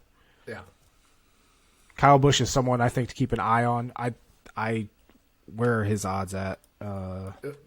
Does that make us like the Chastain or Reddick Group A bets less? Because Kyle Busch is in that group. Yeah, like I'm starting to gravitate towards just maybe taking the Austin Dillon 7-1 as the only one so far. Mm-hmm. Yeah, I like that, the 7-1 Austin Dillon. And if you guys have listened to me for any period of time, you know how much I hate Austin Dillon. So the fact that I'm willing to... Didn't you have like 50% of them this past weekend? And I don't mean that in a bad way. Like I said, I thought that was a very good play. But you're turning into the Austin Dillon truther. I mentioned many times on that stream, I'm like, I can't believe I'm actually doing this, but it just kept making so much sense to me that Austin Dillon was going to be significantly lower owned than where I thought his chances of getting there would be. 100% agree. But yeah, I got my ass kicked in DFS this week. You're bringing up Kyle Busch. Oh, I'm sorry. Go ahead. Finish your thought there with DFS. Oh, I was going to say I put half a unit on Reddick at 9-1, so that saved my day. But yes. I also had Cedric top 10. And I'm very much hindsight, 2020 guy. Honest with myself, I fucked up on Reddick. I should have bet him live 9-1. I had the opportunity to. I was there. I was sitting there watching, practice. Had the opportunity to. I didn't because I, kind of talked myself into the fact I need to see long run speed to feel better about it. I just should have. It was a mistake on my part, 100%. None of us are perfect. But also didn't lose money, right? Like if I bet him and then he didn't win the race, I didn't lose money. And there was gazillions of opportunities for him to lose that race, right? Like all those late restarts or the different strategies. They audibled onto the strategy they were on. That was not a planned strategy. Things did not play out the way that team expected, and he still was so fast. That's why he won. That's why the stage 2 bet won. It didn't play out the way we expected the stage 2 bet with that Greg hit stage 2 winner to also win the race. But it worked out because he was just so much better. So that was actually part of why Greg bet that. So big shout-outs to Greg there. But I was looking through when you mentioned Kyle Busch. I was like, well, what did he do at Phoenix? So I'm sitting here scrolling Phoenix. And it's just funny because I'm on the Wikipedia page for that Phoenix race earlier this year. Justin Haley got minus 90 points in that race because of the louver penalty. I'm sitting here like, 43 points, 46 points, minus 90. Just cracked me up, right? And I'm sitting there like, oh, yeah, William Byron, minus 41 points. Alex Bowen, minus 72. It was just something that it made me laugh. I don't know. It was stupid shit that makes me laugh, but that was why I was interrupting for a completely pointless thing other than that was funny. Yeah, that's awesome. Yeah, I agree with you. Kyle Busch, very, I would say under the radar almost because people have been jumping out their shoes to bet Kyle Busch since he won, at what was it? Auto Club? Auto Club. They've been jumping out their shoes to bet him. And I understand it, but I haven't been. Just like last year with Kyle Larson, I wasn't jumping out of my shoes to bet him the next 2 or 3 races. So I'm not jumping out of my shoes to bet Kyle Busch at whatever he's at right now. It looks like on FanDuel he is 12 to 1. Actually, I might jump out of my shoes for 12 to 1. He wasn't that earlier in the week. I feel like he lengthened to 12 to 1. He definitely was not that earlier in the week. I got to go through what I had. I usually screen grab the early week odds from like Westgate and. Circa opened him at 10, which I think is interesting. William Hill opened him at 9, which is where Caesars opened him at. And Westgate opened him at 12. Okay, maybe I just had an oversight. I kind of like 12. Am I showing value on Kyle Busch at 12? Let me go over to my model. I'm not. Of course I'm not. But I should be. I feel like this is the place to distrust my model, because models are models. They're not perfect. They're never going to be perfect. You're using data to interpolate finishing position. And while they're really incredibly useful tools, 80% accuracy, I could say approximately for Richmond, I still can be a bit low and a bit high on certain drivers in my model. Because that's just data, and that's the knowledge part of this, the air quote eye test. I don't necessarily call it eye test as much as I call it just like the brain test. Like you're using your brain to understand things that a model just can't do. It's not because a model can't. If we had the exact right data points and things we needed in the right ways, a model would figure it out. We just don't. There's certain things we just don't have. We can't process every piece of data, every average, every rolling average, every moving average, every weighted average, for every piece of data, right? Like it's just not possible. But if an AI, perfect AI thing in the gazillion years in the future they'd probably have Kyle Busch higher than my model has Kyle Busch. Because, my brain does, and that's what I call the brain test more than I call the eye test. Mm-hmm. Anybody else you want to talk about with this race? You really opened my eyes to that Kyle Busch bet, man. I may make an outright bet this week. Fucking goddamn it, Jordan. Again, we hate outright bets. Well, do we? This is why I love 12 is there. This is why I love doing this, because I make you think, you make me think, and then we're like, wow, like we discuss these things we haven't really considered all week, and we don't plan this out. You and I have never done an outline for this podcast ever. I've done outlines for every other podcast I've ever done. You and I shoot the shit, we wing it, and I love that. I love the fact that we don't come in here with a plan. The only thing is we'll occasionally be like, this is my whine about it, right? Like, just so we don't have the same topic or whatever. But we don't plan this shit. It is what it is. And it's fun. So, yeah, I'm good. Mm-hmm. I'm set on Richmond.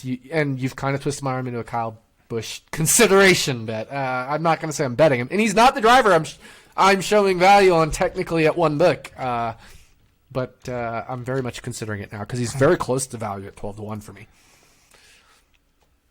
Yeah, that's I'm gonna have to think about that a little bit more, but I'm gonna have to give that a long thought.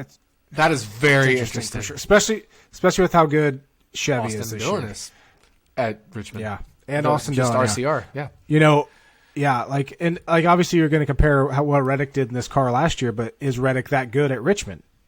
Right. And you have to bring that into account. So, I'm literally leaning back in my chair, being like, I probably should bet this.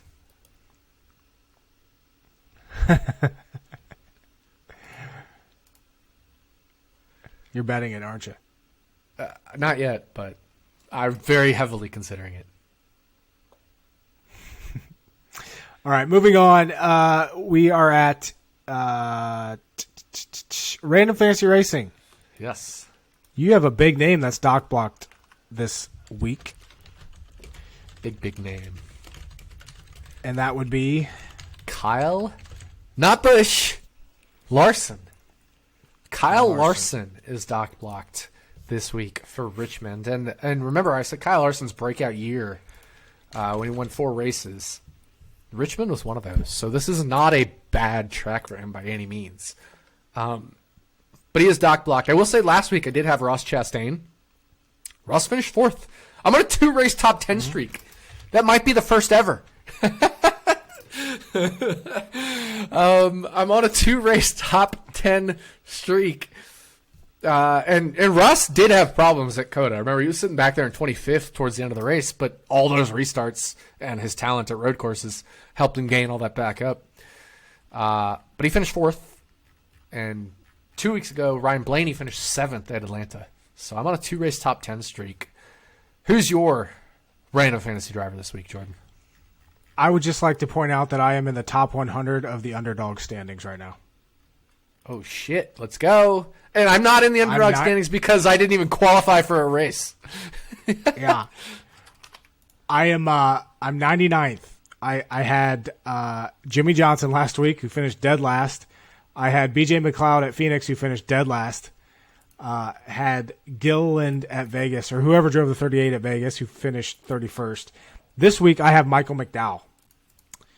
And Richmond is not a very good track for Michael McDowell. So, yeah, you need to wipe that off your record so you could be close to the top of the board there, because Kevin Harvick at Auto Club was your detrimental result to being almost as shitty as me that one year. Yeah.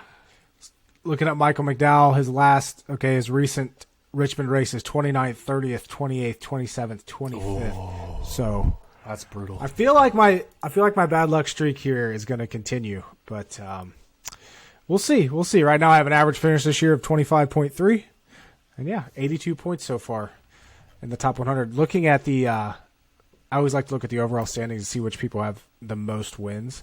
Not seeing anything more than 2 right now as I'm just scrolling down. Yeah, nobody's a 3-time winner yet. Yeah, so top person is Racing Life 91. They have not finished worse than 7th. Which is impressive. Very impressive. Especially because they had Allmendinger at Daytona, they had Suarez at Fontana, who finished 4th. Bell at Vegas, Larson at Phoenix, Blaney at Atlanta, and then Reddick last week at COTA. So I'm scrolling through trying to find the guy who has 2 wins but is lowest in the standings. So I'm getting down there. 353rd place has 2 wins and has run all 6 races. I'm scrolling because I want to see. I'm just going to look at this person's lineup. They may not be the lowest. But they won Fontana, they won Auto Club with Kyle Busch, and they won Atlanta with Joey Logano. But their other finishes, 21st at Daytona with Eric Almirola, 32nd at Vegas with BJ McLeod, 34th at Phoenix with Cody Ware, and 25th at COTA with Cody Ware. So that's not very good, right? Three shit boxes and a bad finish for Eric Almirola. Not a bad, but like a 21st at Daytona. But I'm scrolling down even further to see if there's even worse. Like I have 2 wins, and here are my results, and I've just got another one. I'd have to throw this in an Excel spreadsheet and filter it, but because I haven't done that, I'm manually just scrolling and scrolling and scrolling.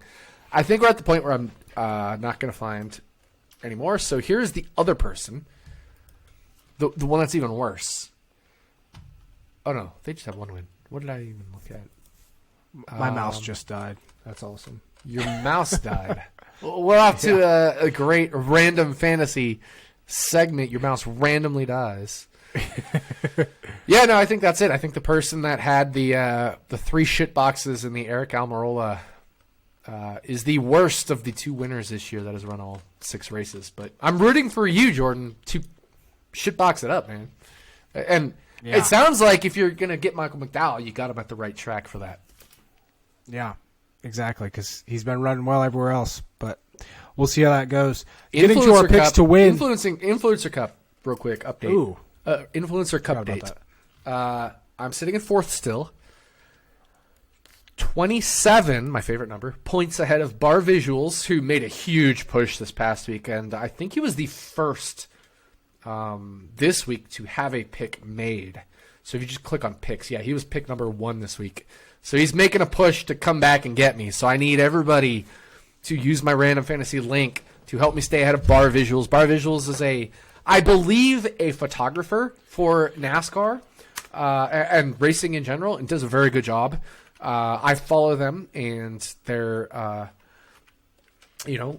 very good NASCAR photographer. So make sure that you follow them, and I'm probably just, to my own detriment, going to help them beat me. But they are making a big push against me to come back. They were down there, like. K-Gon YT was behind me last week, and now even Ed Soundhead, who I've never heard of, is ahead of K-Gon YT. So, guys, I need you to do me a favor. I need you to do my random fantasy. Click my random fantasy link. I have Kyle Larson this week. Click that link and make your random fantasy pick. This is my plea to you. If I've done you any favors over the years in helping you make money, help me, please, win a meaningless contest in a free game. Yes. I always make sure to give you, or to click on yours and get each week. But looking at our picks to win. So you started off a little rough, start of the season, 0 top 10s through the first 3 races. But since then, 2nd, 7th, and 3rd last week with Bowman. Whereas I've had a little bit of a struggle here. I had Larson and Bowman the last 2 weeks, and they finished 14th each week. So I'm trying to get back on my good graces here. I'm going to go first here if you don't mind. Wait, Bowman didn't finish 14th last week? Larson did. Bowman finished 14th. 2 weeks. You said Larson and Bowman. I was thinking Larson and Bowman. Okay, yeah, I got you. I follow. Yeah, yeah, because you had Bowman last week. But so I'm going to go with my same pick from Phoenix, who should have won the race, Kevin Harvick. I think he gets it done at Richmond. Very good pick. You can't argue that. You talked me into it. I'm picking Kyle Busch. Yes. You talked me into it. I'm picking Kyle Busch. I'm picking Kyle fucking Busch. KFB, baby. Let's go. I'm still in the habit of writing Kyle Busch in spreadsheets like this when it's not necessary anymore, because there is no second Busch. Yeah, there's no other Busch. I noticed the same thing this year. I've been able to just trim it down to just Busch, which is weird. Yeah. Man, Kurt Busch tweeted me this week. That's so fucking cool. I'm sorry. That's just like that's like an old timer right there. Especially when it wasn't like responding to every fan on Twitter. I don't know. That was an all timer. That made me feel good, even in my feeling bad, downtrodden time. And dude, my head is just, like, I've had a massive headache yesterday, today, and I never get headaches. It's because of how I'm feeling. I know that. But I'm still feeling it. But, like, just thinking about that Kurt Busch thing momentarily was like I didn't have a headache for, like, the 5 seconds there that I just thought about that. But, you know, it'll get better. Nice. I'm super pumped about Richmond. Super pumped about Richmond. And very excited if we saw anything... Go ahead. With the 2 races last year, like, this is going to be... With all the tire wear and just all the different variables, this is going to be a fun race to watch overall. Yeah. Like, and you know I love strategy races. I love strategy races. I think all the difference trying to track them. And that's why I thought I was going to love COTA. I love COTA because the racing was great. Don't get me wrong. I also love COTA because there was a lot of different strategies to follow.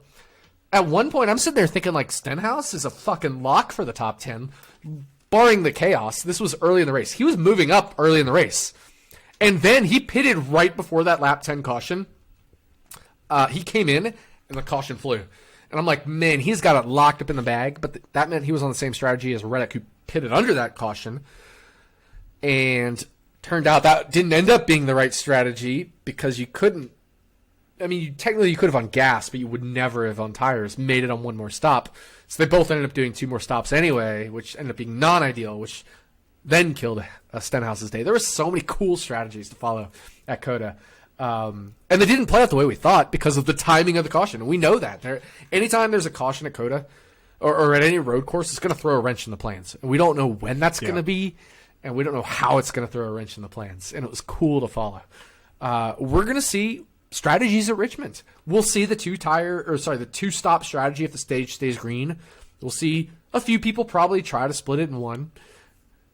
But there could be a caution in the middle that just throws everything to fuck all. And who knows, right? There could be a caution with 10 to go, and everybody has to come pit for tires because that's Richmond. It's going to be fun. It's going to be interesting. That's Richmond. Richmond has produced good racing lately. It really has. There was a time where it didn't, where it was like getting worn, and we had the high downforce package, and it wasn't worn enough that things didn't come into play as the way they could have. Richmond's good racing now. I love watching Richmond. And it's great because I'm from Virginia. I grew up in Charlottesville, Virginia. Richmond is my hometown track. Been there many times. I've seen some terribly boring races at Richmond. I've seen some amazingly exciting races at Richmond, and they've been for different reasons. When NASCAR had the sealer on Richmond, they had this like sealer on, not NASCAR itself, but Richmond Raceway, back then Richmond International Raceway, had a sealant on the track that produced ridiculously good racing for a short track. It was the short track action you expected. This isn't the short track action. This is like very strategic management racing, which I love too. So just very excited for Richmond.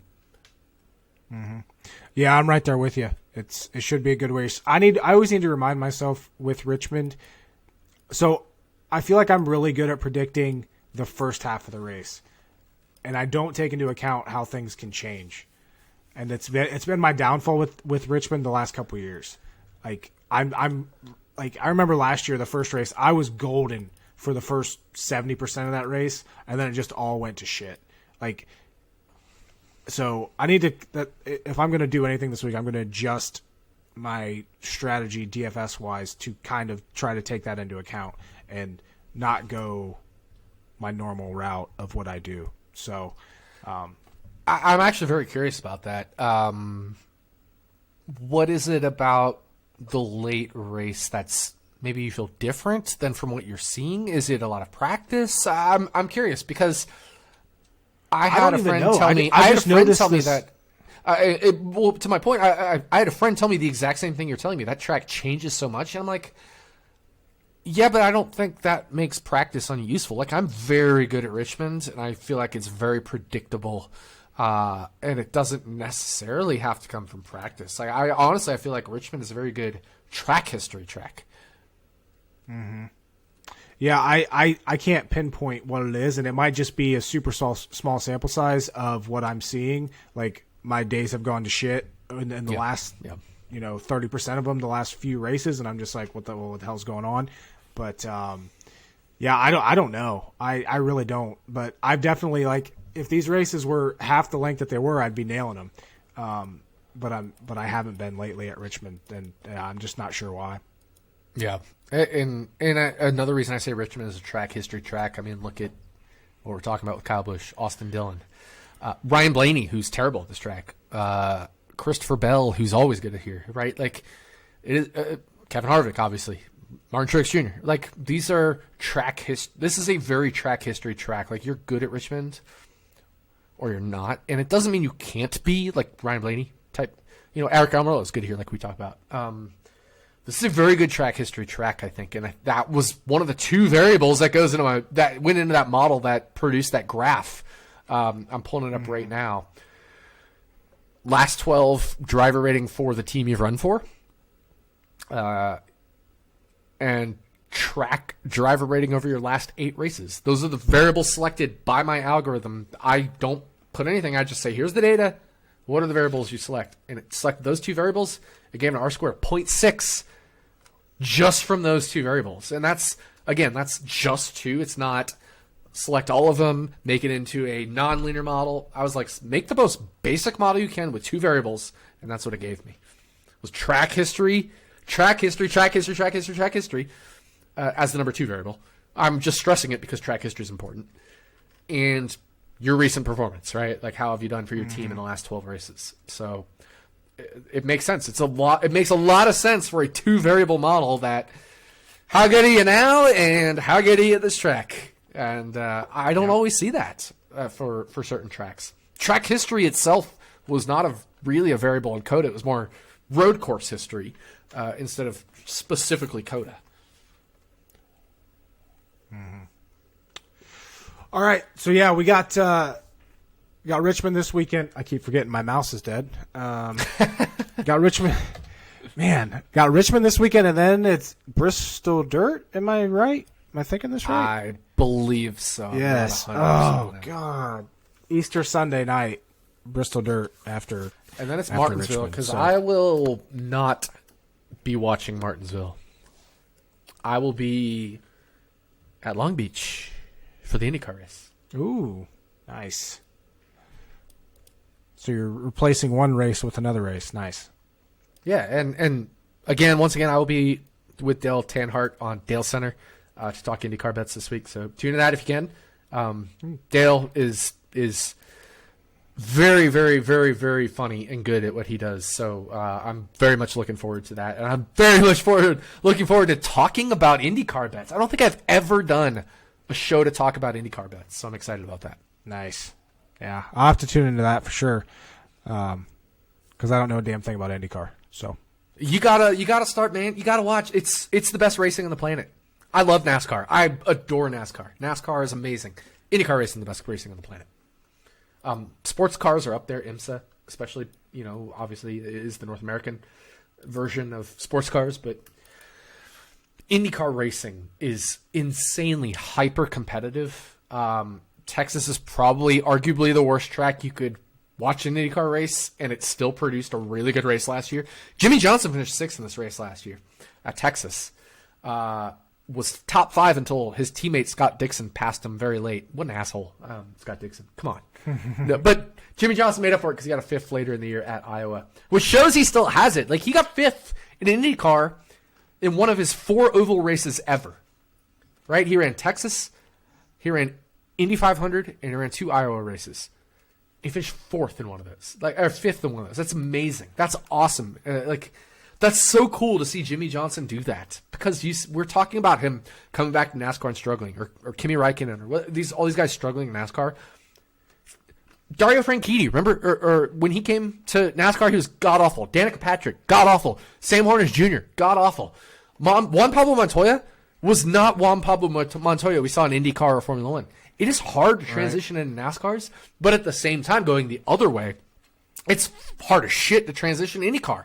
Kurt Busch rode around in his Indy 500. That was also part of what made me a big Kurt Busch fan, but he just rode around and finished sixth. He did not. I don't think he passed a single car, but he rode around and he made some spots in pit road and he didn't crash, and other people's had attrition. And he finished sixth.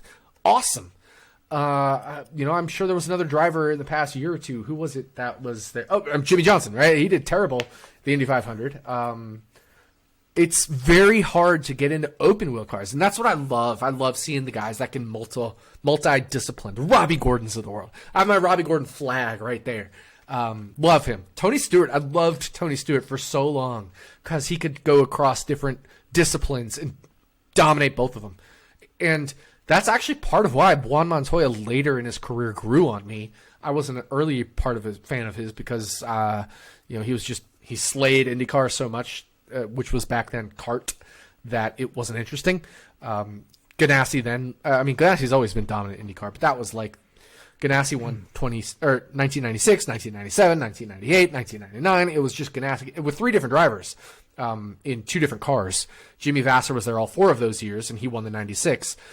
Alex Zanardi in 97, 98, and then Montoya, 99, was fucking winning everything left and right. Now, he did tie for the championship with Dario Franchitti to the exact point, but had more wins. But if you look at it's because he had more wins. He won like a gazillion races, but he also DNF'd a lot because he's a high variance driver. It's so cool.